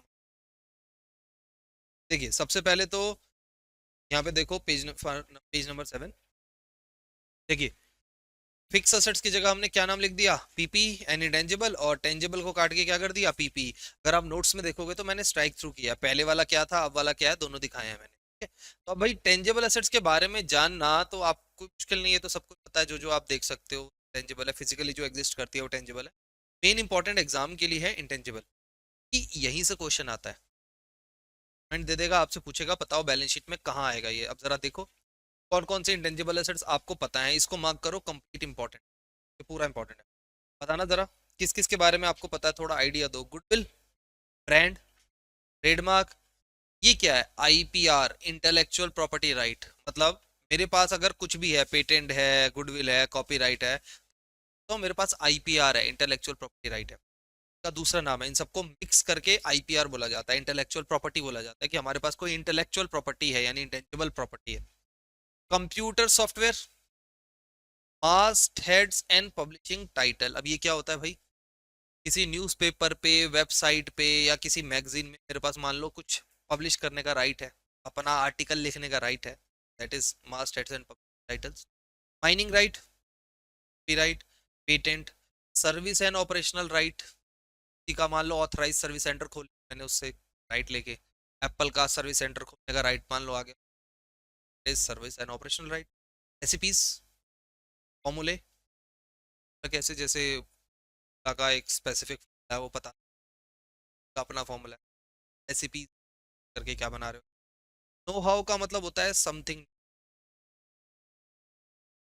न्यू, कंपनी के लिए कुछ नया इन्वेंट कर दिया। जैसे स्टीव जॉब ने जब एप्पल लॉन्च किया था 2006 में शायद, तो वो 6 था या 4 था, सबसे न्यू था, यूनिक था, और उसने उस कंपनी को रातों रात कहाँ तक पहुंचा दिया।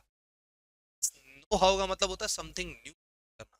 जैसे फिंगरप्रिंट आया था, किसी ना किसी ने तो इन्वेंट करा होगा ना fingerprint sensor, that is know how, कुछ न्यू, इससे कंपनी को बहुत फायदा हो।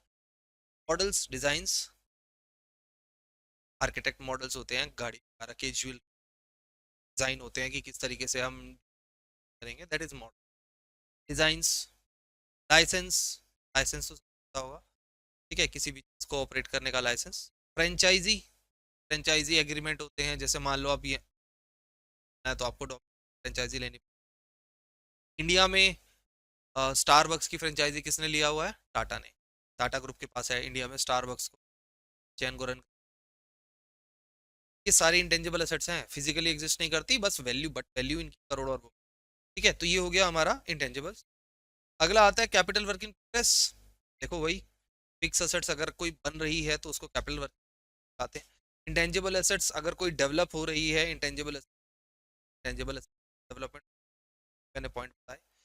एक बार देखो अब सारे के सारे फटाफट से, सबसे पहले असेट्स को इतना पार्ट लर्न करोगे तभी आगे बढ़ोगे। अब 1 मिनट अपनी आंखें बंद करो, ये पार्ट को रिपीट करो 4-5 बार, रिपीटेशन। पीपी एंड इंटेंजिबल, यहाँ से याद करो, non current assets PP and intangible, पहला पीपी, दूसरा इंटेंजिबल, तीसरा कैपिटल वर्क इन प्रोग्रेस, और fourth is intangible assets under development. 5 minute या 1 मिनट भी रिवाइज करो एक बार, फिर आगे। बेटा देखो, पढ़ लिया ना अब एक बार, 1 मिनट के लिए बोला था। देखो अब आगे की एसेट्स की बात करते हैं।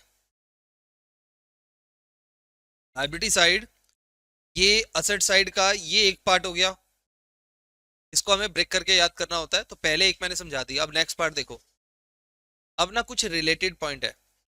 नॉन करेंट इन्वेस्टमेंट, इन्वेस्टमेंट का मतलब होता है पैसे लगाना। अगर हम कहीं पैसे इन्वेस्ट कर रहे हैं लंबे समय के लिए, that is non current investment, 1 साल से ज्यादा।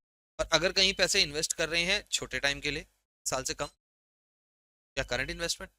जैसे एग्जांपल के लिए, हमने कहीं प्रॉपर्टी में पैसे लगा दिए, गोल्ड में लगा दिए, शेयर में लगा दिए, किसी कंपनी स्टार्टअप में लगा दिए, कहीं भी पैसा लगा सकते हो आप। इन्वेस्टमेंट तो कहीं भी कर सकते हो।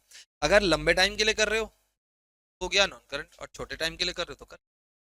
अच्छा अब देखो आगे, इन्वेस्टमेंट हो गया। अब नेक्स्ट पॉइंट है डेफर्ड टैक्स असेट्स। ये मैंने आपको बताया था लायबिलिटी के साथ। अब यहाँ पे डेफर्ड टैक्स असेट्स की जगह ना, यहाँ ये 3 पॉइंट है एक डेफर्ड टैक्स असेट। क्या क्या है एक बार देख लो। पहला पॉइंट है इन्वेंट्री। इन्वेंट्री का मतलब होता है स्टॉक। अभी हम पढ़ेंगे डिटेल में, बहुत सारे पार्ट्स आते हैं इसमें। स्टॉक, ट्रेड मतलब बिजनेस, और रिसीवेबल मतलब जिससे पैसे मिलेंगे। तो बिजनेस में पैसे किससे मिलते हैं? डेटर से, बिल रिसीवेबल से। ट्रेड रिसीवेबल मतलब डेटर, समझ लो एक तरीके का। कैश एंड कैश इक्विवेलेंट का मतलब होता है पैसा। बिजनेस में पैसा, चेक, कैश और कैश के समान जो भी पॉइंट, अभी डिटेल में पढ़ेंगे इनको, पहले मैं याद करने का तरीका बता। अब देखिए, non current investment, current investment same है। डेफर्ड टैक्स एसेट्स की जगह 3 चीजें आ गई, इन्वेंट्री यानी स्टॉक, ट्रेड रिसीवेबल यानी debtor, cash and cash equivalent यानी पैसा। अब अगला पॉइंट देखो, ये भी सिमिलर आपको दिखेगा, long term loan and advance. Term loan and advance, loan and advance का मतलब है किसी को पैसे दे देना उधार। लंबे समय के लिए दोगे तो लॉन्ग टर्म हो गया, और छोटे टाइम के लिए दोगे किसी को उधार पैसे तो शॉर्ट टर्म हो गया। अच्छा, अदर नॉन करंट एसेट्स, और यहाँ पे देखो क्या है, अदर करंट एसेट्स। तो अब इसको याद करने, डिटेल में मैं भी समझाऊंगा, पहले सिर्फ याद करने का तरीका देखो। तो पहले इसको सिर्फ यहां तक लर्न करना है बस, यहाँ। उसके बाद सिमिलर सिमिलर पॉइंट देखने हैं। Non current investment, current investment, देखो डेफर टैक्स की जगह 3 चीजें आ गई, inventory, trade receivable, cash and cash equivalent.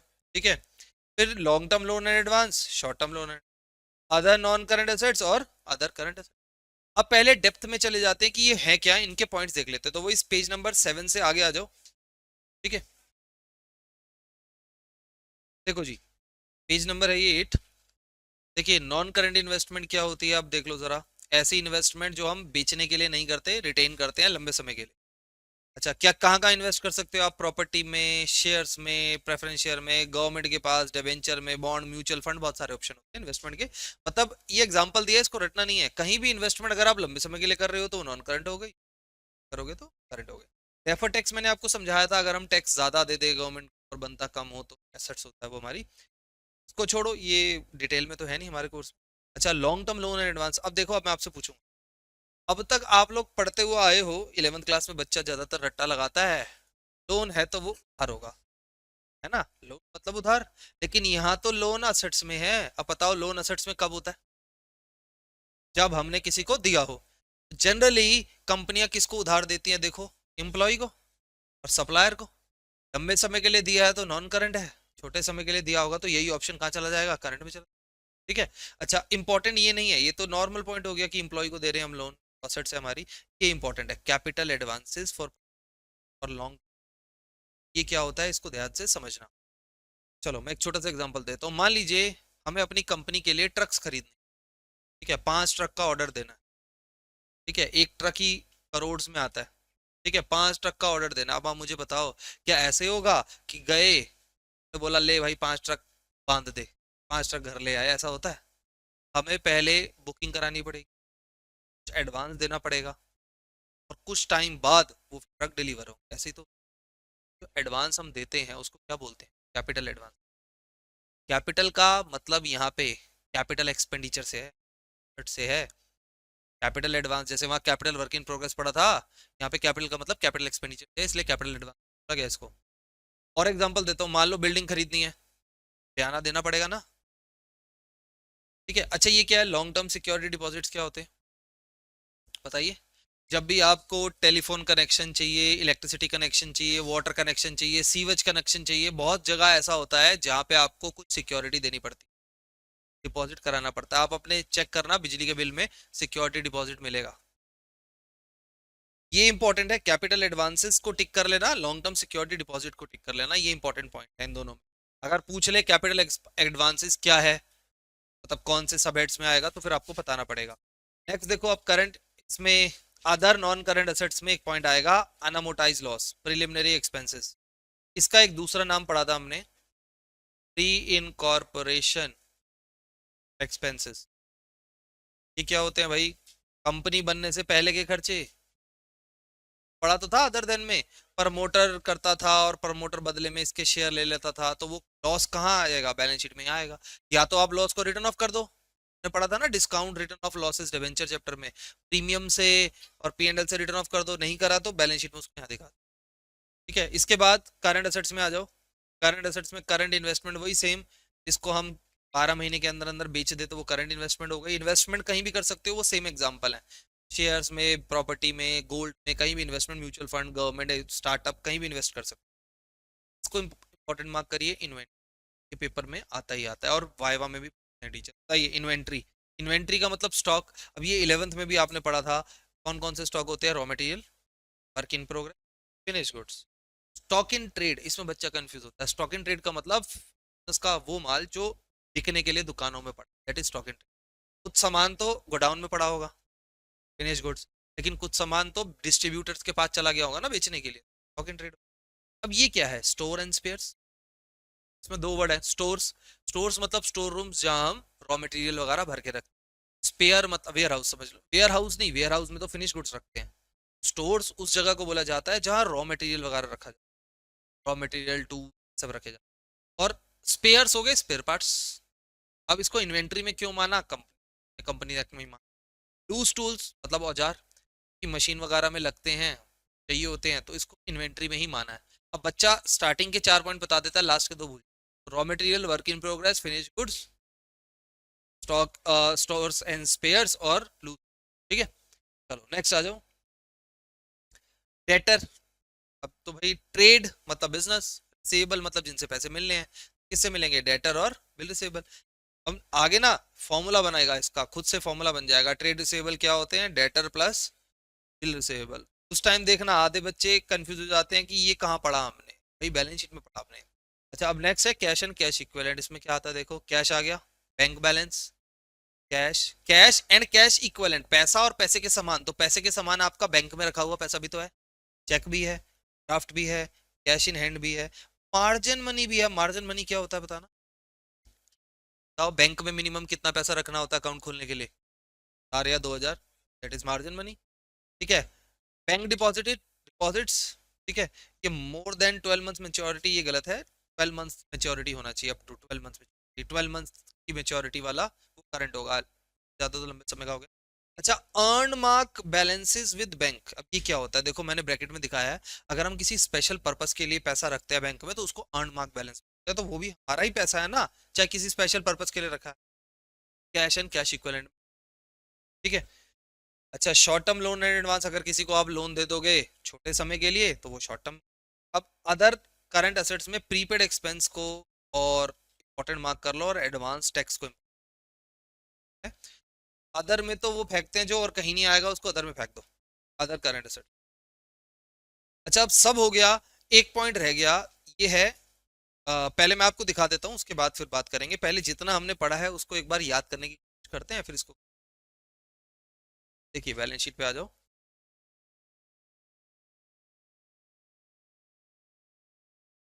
देखिए बेटा, एक बार आप कोशिश करेंगे पूरी बैलेंस शीट, पहले मैं असेट्स रिवाइज कराता हूँ, फिर एक बार पूरी बैलेंस शीट देखो। सबसे पहले इसका यहाँ तक एक पार्ट हो गया, non current assets, PP and intangible, PP intangible, capital work in progress, intangible assets under development. उसके बाद इसको लर्न करेंगे और इसकी हेल्प से इसको बनाएंगे। ठीक है, ऊपर वाले को लर्न किया, B C D E point को, उसकी हेल्प से नीचे वाला बोलेंगे। देखो कैसे, नॉन करंट इन्वेस्टमेंट, नीचे क्या आया? Current investment. Deferred tax asset, उसकी जगह तीन चीजें आई, inventory, trade receivable, cash and cash. बाकी similar, long term loan and advance, short term loan, other non current assets, other current asset, similar, बहुत सिंपल है। ठीक है, अब पूरी बैलेंस शीट देख लो एक बार, एक साथ पूरी बैलेंस शीट देख लो। एक बार फिर से मैं बताता हूँ लास्ट, क्योंकि ये हो गया। देखिए, सबसे पहले हमें यहां तक लर्न करना होता है शेयर का पार्ट। तो equity and liability, share holder fund, share capital, reserve and surplus, money receive against share warrant और एप्लीकेशन मनी पेंडिंग। पहले यहां तक हो गया, आगे आ जाओ। अब आ जाइए, इसको करना है लर्न, और इसकी हेल्प से इसको देखो जरा। Long term borrowing, short term borrowing, पहले ऐसे याद करेंगे। Non current liability long term borrowing, नीचे आ गया current liability short term borrowing. फिर डेफर टैक्स की जगह यहाँ पे क्या वर्ड आ गया, ट्रेड पेबल। इसको मैं अलग से हाईलाइट कर दूं। डेफर टैक्स की जगह यहाँ पे आ गया ट्रेड पेबल, बाकी सबसे। Other long term liability, other current liability या other short term liability, long term provision short pillar है। ठीक है, करंट में सब शॉर्ट होता है और नॉन करंट में सब, ठीक है, उधार लंबे समय। अब असेट्स में आओ, असेट्स को कैसे करना है, पहले यहां तक लर्न कर लो। Non current assets PP and intangible, PP intangible, capital work in progress, intangible asset under, यहां तक हो गया। अब इसको लर्न करना है और इसकी हेल्प से ये बनाना है। बट ये ध्यान रखना, डेफर टैक्स की जगह यहाँ पे तीन चीजें आ गई, inventory, trade receive, cash and cash. अब देखो मैं कैसे बोलूंगा, तो नॉन करंट इन्वेस्टमेंट नीचे आ गया current investment, defer tax assets उसकी जगह तीन चीजें, inventory, trade receivable, cash and cash, long term loan and advance, short term, ठीक है, other non current assets, other, कुछ नहीं करना। ठीक है, तो ये लर्न करने का इसको तरीका है। अब बात करते हैं, पूरी बैलेंस शीट खत्म हो, 2 पॉइंट रह गए, वो मैं बता देता हूँ, वरना बाद में बच्चा कंफ्यूज। देखिए बैलेंस शीट कंप्लीट है, तो एक्स्ट्रा पॉइंट है जो बैलेंस शीट में नहीं दिखाए जाते, बैलेंस शीट के नीचे फुट में दिखाए जाते हैं। पहला पॉइंट है कंटीजेंट लायबिलिटी। अब ये आप बताएंगे क्या होती है, डिसोल्यूशन चैप्टर में भी बताया था, बताओ कंटीजेंट लायबिलिटी, बोलिए बताइए। बिल्कुल, ऐसा उधार जो अभी तो नहीं है, फ्यूचर में हो सकता है। ठीक है, अब क्योंकि हो सकता है और अकाउंट्स में हम कौन सी इवेंट दिखाते हैं, हिस्टोरिकल जो हो चुकी होती है, फ्यूचरिस्टिक इवेंट तो हम दिखाते ही नहीं। इसीलिए कंटीजेंट लायबिलिटी को बैलेंस शीट में हम नहीं दिखाते, बस चीजें जिसका डर है हमें हो सकता है, तो क्योंकि हम फुल डिस्क्लोजर प्रिंसिपल फॉलो करते हैं, हम इसको बैलेंस शीट में नहीं दिखाते। बैलेंस शीट जब बंद होती है, बैलेंस शीट के नीचे ना फुट में दिखा देते हैं कि भैया देखो हमें इस चीज का डर है, ऐसा हो सकता है, पॉसिबल है फ्यूचर में ऐसा हो सकता है। देखो कंटीजेंट लायबिलिटी क्या होती है, डिपेंड करती है किसके ऊपर, फ्यूचर इवेंट में। इसको हम बुक्स में नहीं दिखाते, लेकिन इसको हम नोट्स टू अकाउंट्स में डिस्क्लोज कर देते हैं कि भैया ये लो यूजर जी, इंटरनल और एक्सटर्नल यूजर जो होता है बैलेंस शीट के फाइनेंशियल स्टेटमेंट के, उनको हम बोलते हैं यूजर जी देखो ये हमें डर है, ऐसा हो सकता है, अभी तक हुआ नहीं, बट हमें तुम्हें पहले से ही डिस्क्लोज करके चल रहे हैं, तो देख के चलना। हम डिस्क्लोज कर देते हैं, एक तो कंटीजेंट लायबिलिटी को डिस्क्लोज करते हैं और एक कमिटमेंट। अब कमिटमेंट्स क्या होता है भाई, देखो कमिटमेंट्स का मतलब होता है वादे जो आपने कर रखे हैं। वादे जैसे कंपनियां करती है ना, भाई हम इस प्रोजेक्ट को इतने टाइम में खत्म कर देंगे, ठीक है, ये काम इतने टाइम में कर देंगे। अब वो होता है कमिटमेंट रिटर्न होता है, और नहीं करेंगे तो उन पे फाइन लगेगा, तो ये भी एक डर है। अब बताओ हम वादा कर रहे हैं भाई ये काम इतने टाइम में कर देंगे, वादा अकाउंट्स में तो आएगा ही नहीं। अकाउंट्स में क्या आता है, जो हो चुका होता है, जो खर्चा आपने करा वो आएगा, वादे वादे थोड़ा ना आएंगे। लेकिन डर तो है ना, इसीलिए हम इसको कमिटमेंट बोलते हैं, ऐसी एक्टिविटी जो वादा हमने कर रखा है, और इसको भी हम वहीं नीचे शो कर देते हैं। तो ये हमारे कोर्स से एक्स्ट्रा पॉइंट मैंने आपको बताया, ठीक है, ये एक्स्ट्रा पॉइंट है। अब हम इसका एसओपीएल पढ़ते हैं, statement of profit and loss. ठीक है, चलो देखो अब जरा, देखो बेटा, अब नेक्स्ट नेक्स्ट स्टेटमेंट है statement of profit and loss. अच्छा देखो, एसओपीएल बेटा, एक चीज ध्यान रखना, सेक्शन 129 शेड्यूल 3 डिवीजन पार्ट 2 में है ये, बैलेंस शीट पार्ट 1 में है। पार्ट 1 में बैलेंस शीट है, डिवीजन को छोड़ दो, डिवीजन इज फॉर इंडिया, उसको छोड़ो, डिवीजन इंपॉर्टेंट नहीं है। शेड्यूल 3 पार्ट 1 पार्ट 2 इंपॉर्टेंट है, तो ये पार्ट 2 में पी&एल है, पार्ट 1 में बैलेंस शीट है। अब देखिए, इसको याद करना बड़ा आसान है। हमने 11th क्लास में एक फॉर्मूला पढ़ा था, प्रॉफिट या इनकम क्या होती है, रेवेन्यू माइनस एक्सपेंस। इनकम या प्रॉफिट रेवेन्यू माइनस एक्सपेंस होता है। तो अगर आप यहां ध्यान से देखोगे तो ओवरऑल यही फॉर्मूला बनेगा, प्रॉफिट या इनकम बराबर रेवेन्यू माइनस एक्सपेंस। अब जरा ध्यान से देखना, मैं थोड़ा सा समझा देता हूं। सबसे पहले हम बात करते हैं रेवेन्यू की। रेवेन्यू ऑर्गेनाइजेशन में ना दो तरीके का रेवेन्यू होता है, एक होता है मेन रेवेन्यू जो उसके मेन कोर बिजनेस से आया है, जिसको हम सेल्स बोलते हैं, नेट सेल्स। अब नेट सेल्स को कंपनी फाइनेंशियल स्टेटमेंट्स में बोला जाता है RFO, revenue from operation. Net cell को रेवेन्यू फ्रॉम ऑपरेशंस यानी बिजनेस ऑपरेशंस, तो बिजनेस के कोर ऑपरेशन से आप जो कमा रहे हो वो आरएफओ है, रेवेन्यू फ्रॉम ऑपरेशन। अब इसके अलावा आपने अगर कुछ और कमा लिया तो वो अदर इनकम में आ जाएगा। जैसे फॉर एग्जांपल स्टूडेंट्स की फी मेरी आरएफओ है, revenue from operation, core business तो वही है। उसके अलावा मान लो मुझे इंटरेस्ट मिल गया, रेंट मिल गया, डिविडेंड मिल गया, यूट्यूब से कुछ मिल गया, या मान लो फॉर एग्जांपल स्क्रैप बेचा मैंने, रद्दी बेची, वहां से कुछ मिल गया, कोई भी अदर इनकम, अदर देन कोई भी income other than revenue from operation, वो हमारी अदर इनकम हो जाएगी। तो जितनी भी इनकम के सोर्स थे सबसे हमने इनकम कमा ली, तो हमारा क्या निकल के आ गया, टोटल रेवेन्यू। अब इसमें से हमें एक्सपेंस माइनस करना है। अब एक्सपेंस की यहाँ लिस्ट दी हुई है, इसको 2 मिनट में देखेंगे। तो टोटल रेवेन्यू के साथ साथ फिर हमें क्या निकालना पड़ेगा, टोटल एक्सपेंस। तो अब ये टोटल रेवेन्यू है ए, टोटल एक्सपेंस है बी। अब प्रॉफिट निकालने के लिए क्या करना पड़ेगा, रेवेन्यू माइनस एक्सपेंस, प्रॉफिट आ जाएगा। लेकिन ये जो प्रॉफिट आएगा बिफोर टैक्स आएगा, कंपनी को कॉर्पोरेट टैक्स, इनकम टैक्स देना होता है, ठीक है। तो अब बताइए, प्रॉफिट बिफोर टैक्स में से टैक्स माइनस करेंगे तो फाइनल प्रॉफिट आ जाएगा, जिसको हम बोलते हैं profit after tax. Disposable income नहीं, इकोनॉमिक्स नहीं डालनी इसमें, अब जरा ध्यान दो। तो प्रॉफिट आफ्टर टैक्स, इसमें से आगे बहुत सारी चीजें होती हैं, वो हम आगे धीरे धीरे सीखेंगे। ईपीएस निकालना भी सीखेंगे, जो आपकी बिजनेस स्टडीज में भी है, अर्निंग पर शेयर, ठीक है। तो डिस्पोजेबल इनकम इकोनॉमिक्स नहीं है यहाँ। अब सुनो इधर बेटा, देखो अब काम की बात। अब ये एक्सपेंसेस क्या है, ये तो समझ लिया हमने, रेवेन्यू प्रोपरेशन अदर इनकम। अब ये एक्सपेंसेस क्या है, तो सबसे पहला है कॉस्ट ऑफ मटेरियल कंज्यूम, कितना मटेरियल आपने कंज्यूम करा पूरे साल भर में फिनिश गुड्स बनाने में। नेक्स्ट है purchase of stock in trade, ये है नेट परचेजेस। इसके बाद है चेंज इन इन्वेंट्री, और बेटा ये सबसे मेन पॉइंट है। अकाउंट्स में चेंज इन इन्वेंट्री का फॉर्मूला होता है opening inventory minus closing inventory. Economics में रिवर्स होता है, वैल्यू एडेड मेथड पढ़ते हो तो वहां क्लोजिंग माइनस ओपनिंग होता है, यहाँ ओपनिंग माइनस क्लोजिंग है। हाँ, अच्छा ये ध्यान रखना, इसमें बच्चा गड़बड़ करता है। इंप्लॉइज बेनिफिट एक्सपेंस, इंप्लॉइज को हम क्या क्या बेनिफिट देते हैं, salary, wages, commission, bonus, allowances, medical benefit, दुनिया भर का जो भी बेनिफिट देते हैं वो सारा इसमें आएगा। नेक्स्ट है फाइनेंस कॉस्ट, इसमें आ गया आपका इंटरेस्ट। कंपनी में फंडिंग का क्या खर्चा है, तो इंटरेस्ट। इसके अलावा depreciation, amortisation, other expense, carriage cartage वगैरह यहाँ आ जाएगा। तो सारे खर्चे जोड़ेंगे, टोटल एक्सपेंस आएगा। फिर प्रॉफिट निकालने के लिए रेवेन्यू माइनस एक्सपेंस, प्रॉफिट आ गया। टैक्स भरेंगे, प्रॉफिट आफ्टर टैक्स आ गया। अब एक बार इसको डिटेल में देख लो, ये जो खर्चे हैं। सबसे पहले आरएफओ, रेवेन्यू फ्रॉम ऑपरेशन, सिर्फ अंडरलाइन कर लेना की पॉइंट्स और कुछ नहीं। आरएफओ हम किसको बोलते हैं, रेवेन्यू जो अर्न करती है कंपनी, यानी कि नेट सेल। अब ना एक चैप्टर आएगा आगे, उसमें बच्चा कंफ्यूज हो जाएगा। आरएफओ का मतलब होता है net cell, revenue from operation का मतलब है नेट सेल, सेल नहीं है, नेट सेल। नेट सेल कैसे आती है, सेल माइनस सेल रिटर्न करके। नेट नेट आपने क्या बेचा।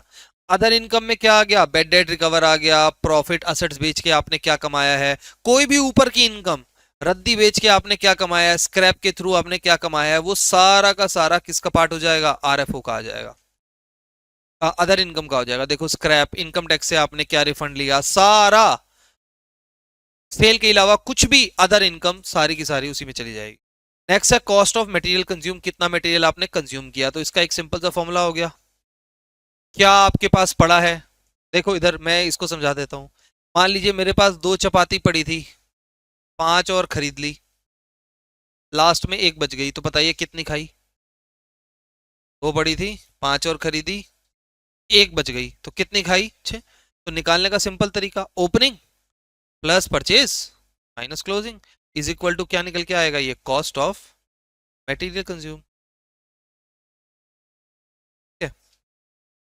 नेक्स्ट है purchase of stock in trade, इसका मतलब होता है नेट परचेज से जो हम सामान खरीदते हैं रीसेल पर्पस के लिए, वो होता है हमारा purchase of stock in trade. अच्छा, इसके बाद चेंज इन इन्वेंट्री, अब मैंने बताया आपको इसका फॉर्मूला हो जाता है ओपनिंग माइनस क्लोजिंग, ठीक है। नेक्स्ट इंप्लॉइज बेनिफिट एक्सपेंस, अब बताइए इंप्लॉइज को हम क्या क्या बेनिफिट देते हैं, बोलो बोलो। वेजेस देते हैं, सैलरी देते हैं, बोनस देते हैं, लिव इन कैशमेंट मतलब छुट्टी अगर ना करे तो उसके बदले पैसे देते हैं। स्टाफ वेलफेयर एक्सपेंस, जैसे कैब फैसिलिटी दे दी, खाना दे दिया इंप्लॉइज को वहीं पे, कैंटीन फैसिलिटी दे दी, तो स्टाफ वेलफेयर के लिए जो भी कर रहे हो, ब्लड डोनेशन कैंप लगा दिया, कोई भी मेडिकल चेकअप कैंप लगा दिया, कुछ भी सब इसमें आ जाएगा। फाइनेंस कॉस्ट में बेटा बोरोइंग कॉस्ट आती है, जो हम इंटरेस्ट देते हैं डिबेंचर वगैरह के ऊपर, लोन के ऊपर, वो सारा का सारा फाइनेंस कॉस्ट में आ जाता है। ठीक है, इसके बाद डेप्रिसिएशन एंड अमोटाइजेशन। अब बताइए डेप्रिसिएशन हम किस पे लगाते हैं? फिक्स्ड टेंजिबल एसेट्स पे, और अमोटाइजेशन लगती है इंटेंजिबल एसेट्स के ऊपर। तो ये बात ध्यान रखनी है। इसके बाद अदर एक्सपेंस में क्या क्या आ गया? कैरेज, कार्टेज, मतलब बचे खुचे जो भी खर्चे हैं ऊपर के, जो मेन ऊपर पहले नहीं आए, वो सारे के सारे इसमें आ जाएंगे। तो ये हमारा इसका डिटेल हो गया। आप सुनिए, अब इसको याद कैसे करें? तो तरीका मैंने आपको बताया, याद करना बड़ा आसान। रेवेन्यू फ्रॉम ऑपरेशन, क्या प्लस करेंगे? अदर इनकम, क्या निकल के आएगी? टोटल। टोटल आ गई। अब हमें एक्सपेंस चाहिए, टोटल एक्सपेंस चाहिए। अब टोटल एक्सपेंस के लिए आप इसका निमोनिक बना लो, CPC EFDO, CPC EFDO। अच्छा, इससे निमोनिक बन गया, टोटल एक्सपेंस आ गया। रेवेन्यू में से एक्सपेंस माइनस करोगे, प्रॉफिट, टैक्स माइनस करोगे, प्रॉफिट आफ्टर टैक्स। सिंपल है याद करना। ठीक है, अब आप इसका कोई भी गाना कुछ भी बनाना चाहो तो बना लो, इसमें कोई ऐसी दिक्कत नहीं है। ठीक है, ओके बेटा, तो आज इतना ही करते हैं, बाय बाय। देखिए बेटा, अब हम स्टार्ट कर रहे हैं आगे। हेडिंग सब हेडिंग बतानी है, और ये सारे एग्जाम्स के क्वेश्चन है। तो पहले Delhi CBSE 2020, computer software intangible assets है। अब इंटेंजिबल एसेट्स कहाँ आती है? नॉन करंट में। तो मैं इसका हेड्स लिखूंगा नॉन करंट एसेट्स, और सब हेड होगा PPE एंड इंटेंजिबल्स, और इसके अंदर भी इंटेंजिबल। ठीक है, कॉल्स इन एडवांस, एडवांस पैसा मिलना उधार है और शॉर्ट टर्म है, तो ये करंट लायबिलिटी में आएगा, और करंट लायबिलिटी में भी इसको हम लास्ट में फेंकेंगे अदर करंट लायबिलिटी में। आउटस्टैंडिंग सैलरी भी सेम है। और बहुत सारे पॉइंट ना, आप जो हम एग्जाम के क्वेश्चन कर रहे हैं उसमें आपको रिपीटेटिव मिलेंगे, बार बार आए हुए, तो उसको फिर आपने खुद ही फिल करना है। ठीक है, सिक्योरिटी प्रीमियम रिजर्व बेटा शेयर होल्डर फंड में आएगा, और शेयर होल्डर फंड में ये कहाँ आएगा? रिजर्व एंड सरप्लस में। देख देख के थोड़ा सा करना है। पेटेंट का सेम है, जो फर्स्ट था वही, non current assets, PPE and intangibles, और उसमें भी कहाँ जाएगा वो? इंटेंजिबल्स। ठीक है, नेक्स्ट। अब सुनिए, इसमें ना बच्चे डाउट में आता है थोड़ा। इंटरेस्ट एक्रूड, मतलब इंटरेस्ट बकाया है। अब ये नहीं पता हमें ये मिलना है या पे करना है। अब आप बताओ, ये आपको इसको देख के पता चलेगा। इंटरेस्ट बकाया है, कौन सा इंटरेस्ट बकाया है? जो हमें मिलेगा। तो मिलेगा तो ये हमारे लिए उधार थोड़ी ना है, पैसा मिलना है तो ये हमारे लिए एसेट्स है, और इसको लिखेंगे कहाँ? अदर में। जी, करंट एसेट्स शॉर्ट टर्म होता है ना, इंटरेस्ट तो हर बार मिलेगा, बार बार रेपिटेटिव। ठीक है, अच्छा आगे, लूज टूल। लूज टूल होता है इन्वेंट्री, तो सब हेड हो गया इन्वेंट्री। अब इन्वेंट्री किस में आता है? करंट एसेट्स में। ये share holder fund, reserve and surplus, ये तो सेम रहेगा। ठीक है, bill payable current assets, current assets में सॉरी करंट लायबिलिटी, पेबल है ना, ट्रेड पेबल। ठीक है, ये लो, तो ये दो क्वेश्चन हुए। अब इसके बाद आगे करते हैं। एक मिनट, क्या गलत हो गया? अच्छा अच्छा, सॉरी सॉरी, ये अदर करंट असेट्स लिखना है, यहाँ पे मिस्टेक हो गई। अदर करंट असेट्स में आएगा ये। ठीक है, चलो करो, जल्दी करो।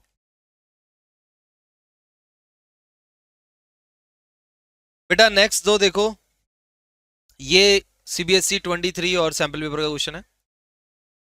देखिए, ये वाला, ये वाला इंटेंजिबल है, ये भी इंटेंजिबल है, तो इन तीनों के लिए non current assets, PPE and intangible, और उसमें क्या आ गया? इंटेंजिबल। ठीक है, सेम यहाँ पे भी लिख देते हैं, non current assets, PPE and intangible में इंटेंजिबल, P एंड इंटेंजिबल, इसमें भी इंटेंजिबल। नेक्स्ट बताओ, loan repayable on demand, that means demand loan, और डिमांड लोन बेटा होता है उधार, और उसमें भी क्या होता है? Short term, short term borrowings, short term borrowings. Next है एक्रूड इनकम, ऐसी इनकम जो मिलनी है, तो ये तो असेट्स हो गई ना, और असेट्स में भी कहाँ लिखेंगे? Other current assets. Loose tool अभी आया था, current assets inventory, work in progress, non current assets PPE and intangibles. इसके अंदर आएगा बेटा ये capital work in progress, call in advance current liability, other current liability, current maturity of long term debt. अब सुनो, कौन सा रह गया, अनक्लेम डिविडेंड रह गया, ओहो सॉरी, ये इसका है या नहीं, ठीक है, ये इसका मैं यहाँ पे लिख देता हूँ रेड से। अनक्लेम डिविडेंड हो गया हमारा, unclaim dividend current liability, other current liability. Unclaim मतलब जो डिविडेंड हम इशू कर रहे हैं लेकिन देने के लिए शेयर होल्डर ही नहीं आए पैसा मांगने, तो है तो हमारे लिए उधार। वहां पे चेक करो, मिल जाएगा आपको करंट लायबिलिटी वाले हेड में, ठीक है। अनक्लेम डिविडेंड का मतलब यही होता है, हम डिविडेंड किसी को देना चाह रहे हैं, जैसे मान लो आप सारे शेयर होल्डर हो मेरे और मैंने डिविडेंड इशू किया। अब मैं ये थोड़ी ना आपके घर पे जाऊंगा, मैं आपको बोलूंगा भाई अपनी अकाउंट डिटेल भेजिए और उस डिटेल में आपके पैसे आ जाएंगे। अब किसी ने डिटेल भेजी नहीं तो फिर हम क्या करेंगे, उसका पैसा रख देंगे, कभी बाद में आएगा तब दे देंगे, दैट इज अनक्लेम डिविडेंड। तो यानी उसको आउटस्टैंडिंग डिविडेंड भी बोलते हैं, जो पैसा हमें देना है, ठीक है। आगे, current maturity of long term date, इसको ना बच्चे समझ नहीं पाते। लॉन्ग टर्म डेट का मतलब होता है लंबे समय का उधार, लेकिन उसके पैसे हमें अभी देने हैं इसी साल, तो ये करंट लायबिलिटी बन जाएगा, नॉन करंट नहीं। जैसे मान लो फॉर एग्जांपल मैंने 5 साल का लोन लिया था बैंक का, अब वो लोन चुकाना है इसी साल, तो वो मेरे लिए बताओ लंबे समय का उधार थोड़ी ना रहा, वो तो अब छोटे समय का बन गया। तो करंट लायबिलिटी इसका आएगा क्या, शॉर्ट टर्म बोरोइंग्स। अच्छा अब सुनो, ये तो है बुक्स का हिसाब, वैसे प्रैक्टिकली ये आना चाहिए अदर करंट लायबिलिटी के अंदर, प्रैक्टिकली ये आना चाहिए, बट टीएस गिरेवाल और डीके वगैरह में ये इसको शॉर्ट टर्म बोरोइंग माना हुआ है, आना ये अदर करंट लायबिलिटी में चाहिए, ठीक है, प्रैक्टिकली। अच्छा फिक्स असेट्स क्या है बताओ, non current assets, PP and intangible. इसके अंदर कहाँ आएगा ये, टेंजिबल में, पीपी में आएगा, पीपी एंड इंटेंजिबल का पहला पार्ट होता है ना, पीपी प्रॉपर्टी प्लांट एंड, ये चेंज वाला था। अच्छा provision for warranty, non current liability, long term provision. Income receive in advance, current liability, other current liability. Capital advances, non current assets, long term loan and advance. अब कोई बताएगा capital advances क्या होते हैं, and advance. Capital advances वो मैंने example दिया था आपको, मान लो मुझे कोई मशीनरी खरीदनी है हैवी, तो वो कुछ टोकन एडवांस लेगा हमसे, तब हमें मशीनरी देगा, कैपिटल एडवांसेस है क्या। एग्जाम्पल के लिए मान लो आपको रोल्स रॉयस बुक करनी है, तो भाई बुकिंग अमाउंट तो वो लेंगे ना, तभी तो बनाएंगे आपके लिए कस्टमाइज गाड़ी, नहीं तो ऐसे थोड़ा ना बना देंगे, तो दैट इज कैपिटल एडवांसेस, लंबे समय का एडवांस। अच्छा advance recoverable with in the operating cycle, बताइए, तो ये शॉर्ट टर्म एडवांस हो गया, short term loan and advance.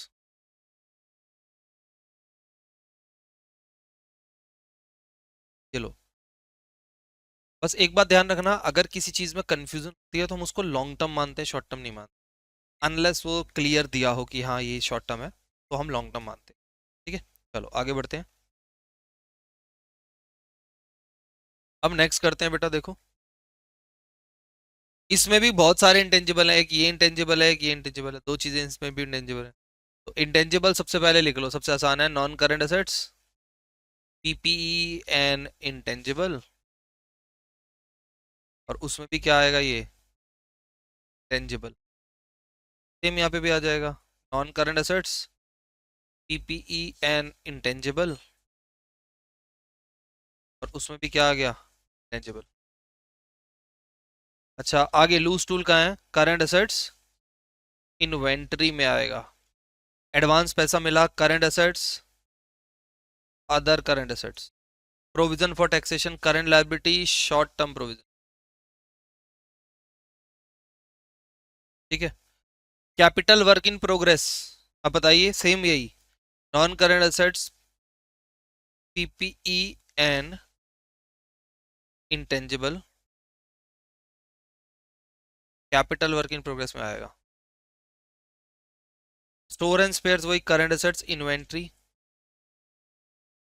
एक minute, public deposit, non current liability, long term borrowing, public से पैसा ले रहे हो तो लंबे समय का उधार है ये, ठीक है। हाँ बताओ क्या।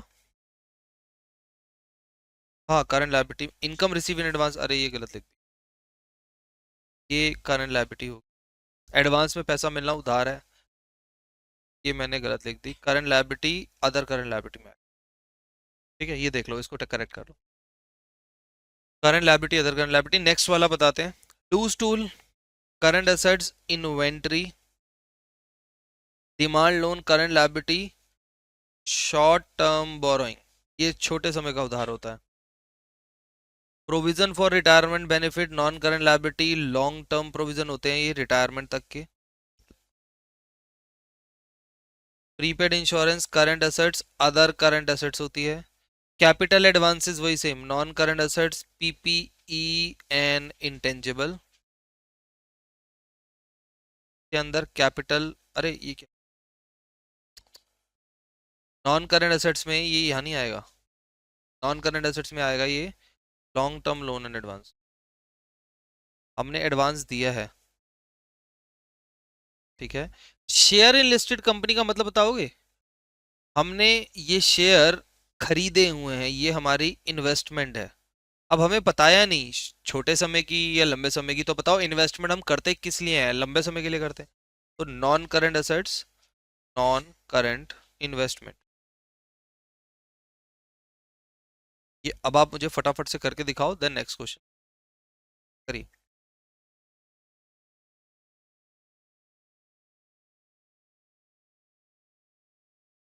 देखो बेटा आगे एक और है इसमें, बताइए, फर्नीचर एंड फिक्सचर्स, अगेन वही, non current assets, PPE and intangibles, और ये पीपीई है, प्रॉपर्टी प्लांट एंड इक्विपमेंट। अच्छा, कॉन्ट्रैक्टर को एडवांस दिया, इसको कैपिटल एडवांस ही बोलते हैं। ठीक है, तो ये आएगा long term loan and advance में।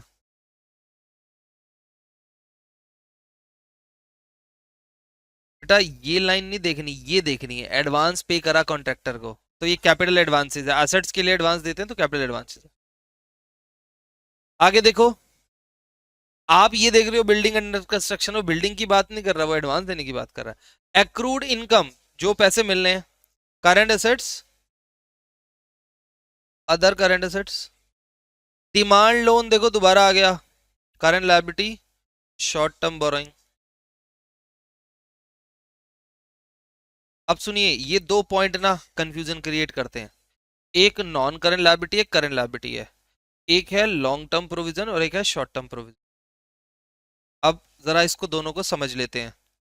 अब क्यों समझ ऐसा है देख लो बेटा, इम्प्लॉय अगर रिटायर होगा तब उसको उसकी अर्न लीव का पैसा मिलेगा, जो छुट्टियां थी उसकी, उसने एब्सेंट नहीं हुआ, जॉब करी, कंटिन्यू करी, तो उसकी छुट्टियां जो थी वो पैसों में कन्वर्ट हो जाएगी और रिटायरमेंट के टाइम मिलेगी, तो ये लॉन्ग टर्म प्रोविजन है। और अगर हाथों हाथ मिल जाती हैं तो वो शॉर्ट टर्म हो गया। ठीक है, ये करो। अब नेक्स्ट दो और, ये लेटेस्ट है सीबीएसई सेम 25 का। ठीक है आगे बढ़ते हैं, नेक्स्ट देखो, अब दो, नेक्स्ट टू बेटा, नेक्स्ट टू देखो, ये सीबीएसई 25 का लेटेस्ट, सारे सेट्स टुगेदर, सारे पॉइंट, तीन सेट थे वो सब जोड़ के कुछ बना दिया, और ये 26 सैंपल पेपर जो लेटेस्ट अभी आया है। Computer software, non current assets, PPE and intangibles, इसमें क्या है ये tangible, same, licence and franchise भी सेम यही है, non current assets, PPE and intangible, और उसमें क्या आएगा ये इंटेंजिबल, और ट्रेडमार्क भी सेम है, ट्रेडमार्क के लिए भी सेम ही करना है हमें, सेम है, non current assets, PPE and intangible, और उसमें आ गया ये intangible. Outstanding current liability, other current liability, work in progress और कैपिटल वर्क इन प्रोग्रेस में फर्क होता है।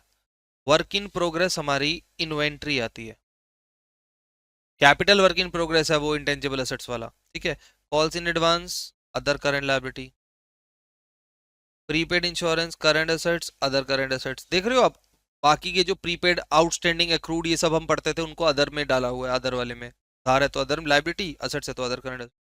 Raw material, current assets, inventory, और मोर्टगेज लोन मतलब सिक्योर्ड लोन, कुछ गिरवी रख के लिया हुआ लोन, तो ये लंबे समय का। अब लोन के बारे में कुछ नहीं बोला लॉन्ग टर्म या शॉर्ट टर्म, तो लॉन्ग टर्म मानेंगे mortgage loan.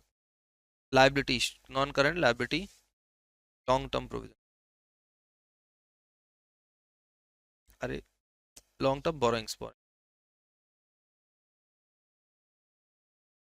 Long term borrowings पहला पॉइंट है, non current liability long term borrowing, उसमें mortgage loan.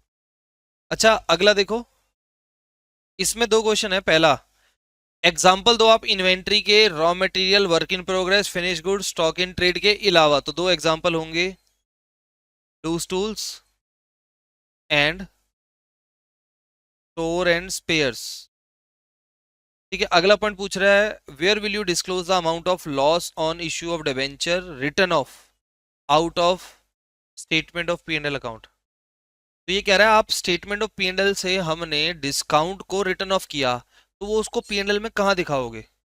P and L में जो एक्सपेंसेस आते थे, cost of material consume, purchase of stock in trade, change in inventory, other जो CPC ईएफडीओ बताया था ना, तो उसमें ये कहाँ आएगा? आप बताओ कहाँ दिखाना चाहिए, बोलो। तो ये मैं आपको एक मिनट पहले दिखा देता हूँ ये, वरना गड़बड़ करोगे आप लोग। देखिए किसकी बात कर रहा हूँ, पहले ये समझो।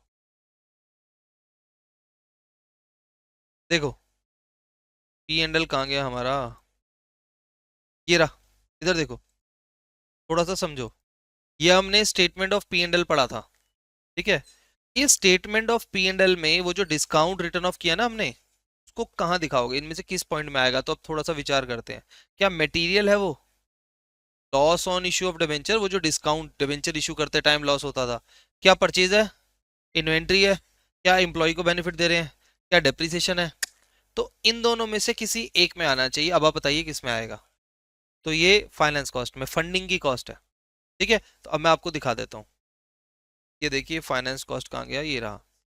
देखिए फाइनेंस कॉस्ट में क्या क्या आएगा, पढ़ो देखो, बोरोइंग इंटरेस्ट का खर्चा, और इसके अंदर वही सारा डिस्काउंट वगैरह सारा का सारा इसी में ही आएगा, डिस्काउंट का खर्चा। तो मैं यहाँ पे लिख देता हूँ आपके लिए, पॉइंट आ जाएगा हमारा फाइनेंस कॉस्ट। अच्छा वापस उसी पे आएंगे, where will you disclose purchase of raw material in financial statement of company. Raw material खरीदा, पहली बात खरीदना, सामान को खरीदना बैलेंस शीट में थोड़ा आता है, बैलेंस शीट में तो स्टॉक आते हैं, क्लोजिंग ओपनिंग कुछ। तो खरीदना कहाँ आएगा, आएगा तो ये statement of P and L में। तो हम इसको कहाँ दिखाएंगे, statement of P and L में। लेकिन कहाँ पे दिखाएंगे statement of P and L में, तो अब बताइए। तो वहां परचेज का तो कोई ऑप्शन है नहीं, इसको हम दिखाएंगे कॉस्ट ऑफ मटेरियल कंज्यूम। अभी मैं दिखाता हूँ, कॉस्ट ऑफ मटेरियल कंज्यूम में आएगा ये। अब कैसे आएगा जरा देखो, दिखाई देता हूँ मैं, ये देखो फाइनेंशियल स्टेटमेंट बस करनी पड़ती, देखो इधर देखो, इधर देखो, जरा इसको ध्यान से देखना। देखो कॉस्ट ऑफ मटेरियल कंज्यूम में क्या फॉर्मूला बना, opening stock plus purchase of material minus closing stock. तो आपसे पूछ रहा था परचेज ऑफ रॉ मटेरियल कहाँ दिखाएंगे, तो इसी में तो एडजस्ट करेंगे, और कहाँ आएगा, और कहीं आएगा ही नहीं। अच्छा बच्चे ना यहाँ गलती से purchase of stock in trade लिख देते हैं। मुझे जरा जल्दी से फर्क बताओ, क्या डिफरेंस है परचेज ऑफ रॉ मटेरियल में और purchase of stock in trade में? तो डिफरेंस ये है, स्टॉक इन ट्रेड का मतलब है आपने सामान खरीदा, प्रोसेसिंग नहीं करोगे, सीधा बेच दोगे। और लेकिन रॉ मटेरियल में क्या होता है, पहले खरीदते हैं, प्रोसेसिंग होती है, बनता है फिनिश गुड्स, फिर बेचते हैं। तो दोनों अलग अलग चीजें हैं। कुछ कंपनियां ऐसा करती हैं, वो खुद रेडीमेड माल भी बेचती हैं खरीद के, और खुद रॉ मटेरियल खरीद के भी माल बनाती हैं। तो अगर वो रॉ मटेरियल खरीद के माल बनाएंगी तो वो यहाँ आएगा, और अगर रेडीमेड सामान खरीद के बेचेंगी तो वो यहाँ आएगा। तो ये इस बार सैंपल पेपर में बहुत अच्छा क्वेश्चन आया हुआ है ये, और थोड़ा सा इन डेप्थ सोचने वाला क्वेश्चन है, ठीक है। अब सुनो, इसके बाद इसमें थोड़ी सी हल्की सी थ्योरी बची है, तो वो मैं करा के इसको वाइंड अप करता हूँ चैप्टर को। चलो देखो थ्योरी, देखो बेटा, अब इसमें हल्की सी 5 मिनट की दो तीन थ्योरी कॉन्सेप्ट हैं, वो देख लो एक बार फिर खत्म। सबसे पहले नेचर ऑफ फाइनेंशियल स्टेटमेंट, सिर्फ की पॉइंट्स देखने हैं, ज्यादा कुछ नहीं पढ़ना हमें इसमें, क्योंकि एग्जाम में बहुत रेयर चांस होता है इसके आने का, और इसमें से भी एक दो क्वेश्चन है जो इंपॉर्टेंट है। ये मैं बस रीड करवा रहा हूँ, और ये as it is NCERT language है, ठीक है, अपनी कहानी कुछ नहीं है मेरी। तो बताइए सबसे पहले, नेचर ऑफ फाइनेंशियल स्टेटमेंट में सबसे पहले तो मुझे बताओ कि आते कौन कौन से डॉक्यूमेंट्स है, बताइए। फाइनेंशियल स्टेटमेंट में क्या क्या आता है, तो देखो यहाँ लिखा भी हुआ है मैंने। एक तो आती है फाइनेंशियल स्टेटमेंट के अंदर, ये सबसे इंपॉर्टेंट क्वेश्चन है, एग्जाम में आता है। फाइनेंशियल स्टेटमेंट में सबसे पहले तो आता है बैलेंस शीट, जिसको पोजीशन स्टेटमेंट बोलते हैं। मैं थोड़ा सा जूम कर, ठीक है। दूसरा आता है फाइनेंशियल स्टेटमेंट में statement of P and L. ये दो चीजें तो बच्चे बता देते हैं क्योंकि प्रोजेक्ट बनता है। ये थर्ड भूल जाते हैं बोलना कि कैश फ्लो स्टेटमेंट भी इसी का पार्ट है, फाइनेंशियल स्टेटमेंट का, ठीक है। इसीलिए आपका प्रोजेक्ट है इस पे। और क्या नेचर है इसका, फाइनेंशियल स्टेटमेंट की क्या खास बात है, तो सबसे पहले ये भाई सारे फैक्ट्स को क्या करता है, रिकॉर्ड करता है, ठीक है। इसमें अकाउंटिंग कन्वेंशंस लगी हुई हैं। कन्वेंशंस का मतलब होता है बहुत सारी प्रैक्टिस यूज हो रही है इसमें। और प्रोस्ट्यूलेट्स यूज हो रहे हैं। प्रोस्ट्यूलेट्स बोलते हैं बेटा प्रिंसिपल्स को, ठीक है। पोस्टुलेट्स बोलते हैं प्रिंसिपल्स को, अकाउंटिंग प्रिंसिपल्स। तो going concern, money measurement, accounting period, दुनिया भर के हम अकाउंटिंग प्रिंसिपल्स यूज करते हैं, पोस्टुलेट्स यूज करते हैं, ओके। तो ये लिखना कुछ नहीं है, सिर्फ एक बार पढ़ लो, जो इंपॉर्टेंट है वो मैं बता दूंगा। इसमें सबसे इंपॉर्टेंट चीज पता है क्या है, पर्सनल जजमेंट लगती है। अलग अलग लोगों की जो इसको बना रहे हैं वो अलग अलग रूल्स रेगुलेशंस यूज करते हैं, अकाउंटिंग पॉलिसीज यूज करते हैं, अकाउंटिंग एस्टिमेट्स यूज करते हैं। तो इसमें पर्सनल जजमेंट होती है, ठीक है। जैसे एग्जांपल देखो मैंने यहाँ दिया है, प्रोविजन फॉर डाउटफुल डेट जो है वो एस्टिमेशन पे बेस्ड है, तो पर्सनल जजमेंट आ गई वहां, ठीक है। डेप्रिसिएशन में भी पर्सनल जजमेंट लगती है, तो बहुत सारे पॉइंट है जहाँ पर्सनल जजमेंट यूज होती है। आगे देखो अब, ये इंपॉर्टेंट है, ऑब्जेक्टिव्स अकाउंट्स के क्या, फाइनेंशियल स्टेटमेंट के क्या मोटिव है, क्यों बना रहे हैं हम फाइनेंशियल स्टेटमेंट, क्यों पढ़ रहे हैं फाइनेंशियल स्टेटमेंट, क्या मोटिव है। तो कुछ की पॉइंट्स है मोटिव के, ध्यान से देख लो, बस वही पढ़ने हैं और वही याद करने हैं। तो सबसे पहला की पॉइंट है, अकाउंटिंग जो फाइनेंशियल स्टेटमेंट है वो इंफॉर्मेशन देता है किसके बारे में, about economic resources and obligation of a business. Business के पास कितने रिसोर्सेज हैं और उसकी क्या ऑब्लिगेशन है, मतलब उस रिसोर्सेज को वो कहाँ यूज करेगा, इसके बारे में इंफॉर्मेशन देता है, ठीक है। कितना पैसा है, कहाँ लगेगा, ये फाइनेंशियल स्टेटमेंट ही तो बताता है। अगला इंफॉर्मेशन किसके बारे में देता है, अर्निंग कैपेसिटी, कितना कमा रहा है बिजनेस, कौन बताएगा ये, फाइनेंशियल स्टेटमेंट अकाउंट से तो देखोगे आप, फाइनल अकाउंट से तो देखोगे, उसी से तो पता चलेगा कि बिजनेस कितना कमा रहा है। नेक्स्ट देखो, इंफॉर्मेशन प्रोवाइड करता है किसके बारे में, कैश फ्लो, कितना पैसा आएगा कितना पैसा जाएगा, ये इंफॉर्मेशन कहां से मिलती है, यहीं से तो मिलती है। अगला बताइए बेटा, इंफॉर्मेशन बताता है activity of business affecting the society, business की कोई एक्टिविटी ऐसी तो नहीं जो सोसाइटी के बड़े एरिया को इम्पेक्ट कर रही हो, ठीक है। और मैनेजमेंट कैसी है, इफेक्टिवली काम कर रही है या नहीं कर रही, ये भी तो फाइनेंशियल स्टेटमेंट बताता है। आप बताओ, किसी कंपनी के अगर कंटिन्यूअस लॉसेस हो रहे हैं, कंपनी कुछ ग्रो नहीं कर रही, दैट मींस मैनेजमेंट क्या है, खराब है, ठीक है। और लास्ट, अकाउंटिंग फाइनेंशियल स्टेटमेंट में बेटा अकाउंट्स की सारी पॉलिसीज जो होती हैं, जो हमारे नॉर्म्स हैं, इंडियस हैं, अकाउंटिंग स्टैंडर्ड्स है, वो सारे डिस्क्लोज किए जाते हैं, पॉलिसीज टर्म्स एंड कंडीशन सब डिस्क्लोज की जाती है, ठीक है। तो ये हमारा ऑब्जेक्टिव है, एनी फोर याद करना है, और ये एनसीईआरटी के है, मैंने अपनी तरफ से कुछ नहीं लिखा, एनसीईआरटी लैंग्वेज है, आप कोई भी चार याद कर लें, ठीक है। अच्छा, अब इसके यूज क्या है, कहाँ यूज होता है फाइनेंशियल स्टेटमेंट का, आप कुछ यूजेस तो आपको पता है। सबसे पहला नहीं पता है, ये देखो, ये कुछ जो आपको पता है पहले मैं वो बता रहा हूँ। Basis for granting of credit, अगर उधार चाहिए तो बैंक्स सबसे पहले कंपनी के फाइनेंशियल्स मंगाता है 3-4 साल के, कहता है लाओ दो 3-4 साल के साथ फाइनेंशियल्स दिखाओ, 5 साल वैसे मांगते हैं, लास्ट 5 ईयर्स के फाइनेंशियल्स दिखाओ कंपनी क्या कर रही है, तब हम लोन देंगे, नहीं तो नहीं देंगे लोन, ठीक है। इन्वेस्टर से अगर आपको पैसा लेना है, आपने वो शार्क टैंक देखा होगा, वहां आके वो अपनी कंपनी के रिकॉर्ड्स ही तो बताते हैं, हमारी इतनी सेल है, इतना टर्नओवर है, तभी तो उनको इन्वेस्टमेंट मिलती है। तो अगर आपको इन्वेस्टमेंट चाहिए इन्वेस्टर्स से, तो आपको फाइनेंशियल बनाने पड़ेंगे। अच्छा, दूसरा देखो, स्टेवर्डशिप फंक्शन, ये कुछ इंपॉर्टेंट वर्ड था इसलिए मैंने एज इट इज लिख दिया। स्टेवर्डशिप का मतलब क्या होता है, इधर देखो, स्टेवर्ड्स बोलते हैं हम टॉप मैनेजमेंट को, ध्यान दो। टॉप मैनेजमेंट में क्या आ गए, डायरेक्टर। अब बताइए कंपनी को चला कौन रहा है, उसके टॉप मैनेजमेंट चला रहा है, लेकिन कंपनी के मालिक कौन है, शेयर होल्डर। तो अब मालिक अलग है, मैनेजमेंट अलग है, चलाने वाले डायरेक्टर, मालिक शेयर होल्डर। अब प्रॉब्लम पता है क्या आती है, डायरेक्टर अपनी मनमर्जी चलाते हैं, अपने हिसाब से काम करते हैं, शेयर होल्डर से ज्यादा पूछा नहीं जाता।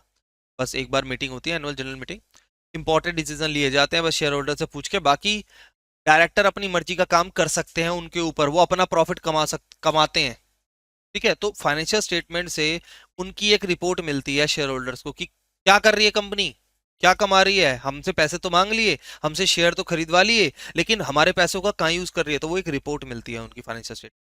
अच्छा, और basis of fiscal policy, company के अंदर गवर्नमेंट के लिए बेटा फिस्कल पॉलिसी क्या होती है, देखो टैक्सेशन की पॉलिसी।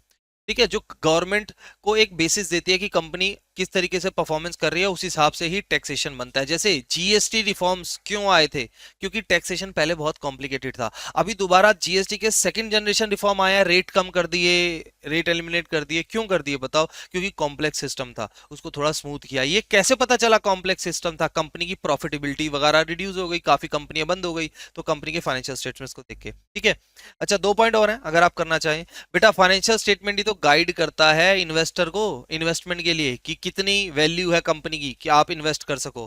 ठीक है, शेयर मार्केट में बहुत हेल्पफुल होता है फाइनेंशियल। अगर कंपनी के बेटा ओला के नवंबर की सेल बहुत ड्रॉप हो गई, इतनी ड्रॉप हो गई कि 8,500 क्वांटिटी ओला स्कूटी बिकी, टॉप पे पहुंच गई टीवीएस। इससे हुआ क्या, टीवीएस का शेयर बढ़ गया, ओला के शेयर गिर गया। तो शेयर मार्केट में भी कंपनी के फाइनेंशियल्स का बहुत तगड़ा इंपैक्ट आता है। अच्छा नेक्स्ट, और पता है बड़ी बड़ी कंपनियों को क्वार्टरली फाइनेंशियल रिपोर्टिंग देनी होती है हर 3 महीने में, और कुछ कंपनी मंथली देती है डाटा, सेल इतनी हुई, ये इतनी हुआ, ताकि शेयर मार्केट्स में शेयर अप डाउन होते रहे, बढ़ते रहे। अच्छा, अब बताओ फाइनेंशियल स्टेटमेंट की कुछ लिमिटेशन है, ये आप ऑलरेडी 11th में पढ़ चुके हो, अकाउंट की लिमिटेशन से मिलता जुलता है, जरा बताओ। सबसे पहला तो बताइए, अकाउंट जो फाइनेंशियल स्टेटमेंट है वो हिस्टोरिकल डाटा पे बेस है, तो करंट आज क्या है, इस टाइम क्या है, उसके बारे में नहीं बताता। वो ये बताता है बैलेंस शीट में हम क्या लिखते हैं, अगर आपको पता हो तो एज एट लिखते हैं, और पीएनएल में क्या लिखते हैं, फॉर द ईयर एंडेड। ठीक है, यहां हम लिखते हैं एज एट। तो मतलब अब तक क्या हुआ वो बताता है, अब क्या है वो नहीं बताता। ठीक है, अब तक क्या पोजीशन थी वो बताता है कि 10 साल से लेके अब तक क्या पोजीशन है वो बैलेंस शीट बताती है, और इस ईयर की क्या पोजीशन है वो पीएनएल बताता है, लेकिन करंट सिचुएशन नहीं बताते। अच्छा दूसरा, नेक्स्ट पॉइंट देखो, असेट्स में नॉट रियलाइज। देखो बेटा, बैलेंस शीट में असेट्स की क्या वैल्यू बताई जाती है, और अगर आप उसको बेचने जाओ जरूरी नहीं असेट्स की वो वैल्यू मिले, अपडेट ही नहीं होता। पुराने हिस्टोरिकल प्राइसिंग पे चल रहे होते हैं हम, हिस्टोरिकल कॉस्ट प्रिंसिपल अप्लाई कर रहे होते हैं, जबकि करंट प्राइसिंग अलग होती है। क्या रूल लगता है, असेट जितने की खरीदी उतने की दिखाएंगे, मार्केट वैल्यू को इग्नोर कर देंगे, लेकिन मार्केट में वैल्यू तो अलग है, तो प्राइसिंग वो नहीं मिलती, और बायसनेस आती है।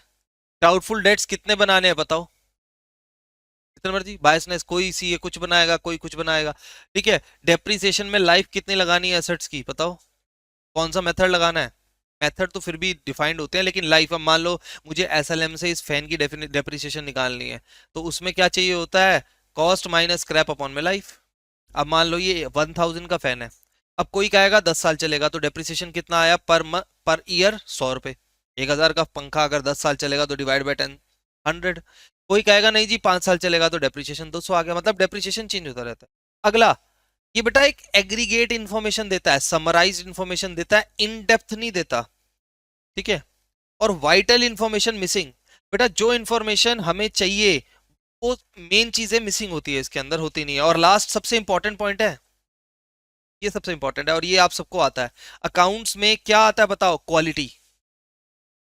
क्वालिटेटिव को इग्नोर कर देते हैं, सिर्फ क्वालिटेटिव को छोड़ के सिर्फ मॉनेटरियल इंफॉर्मेशन दिखाते हैं, पैसे वाली, कौन स्टाफ की क्वालिटी, मैनेजमेंट के रिलेशन, ये सब कुछ भी नहीं दिखाते, सिर्फ मनी वाली चीजें दिखाते हैं। देखो ओनली मॉनेटरियल इंफॉर्मेशन। तो दो चीजें आपको करनी है इसमें, क्या करना है, एक तो करना है ऑब्जेक्टिव, और एक क्या करना है, लिमिटेशन।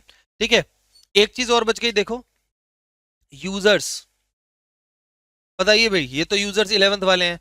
अच्छा अब सुनो, ये मुझे समझाना था, employee and worker internal user नहीं है, क्या है, एक्सटर्नल। अगर आपने बीएसटी में पढ़ा हो, टॉप लेवल होता है, मिडल और लोअर, ये तीनों तो मैनेजमेंट में पार्टिसिपेट करते हैं, तो ये तो हो गए इंटरनल।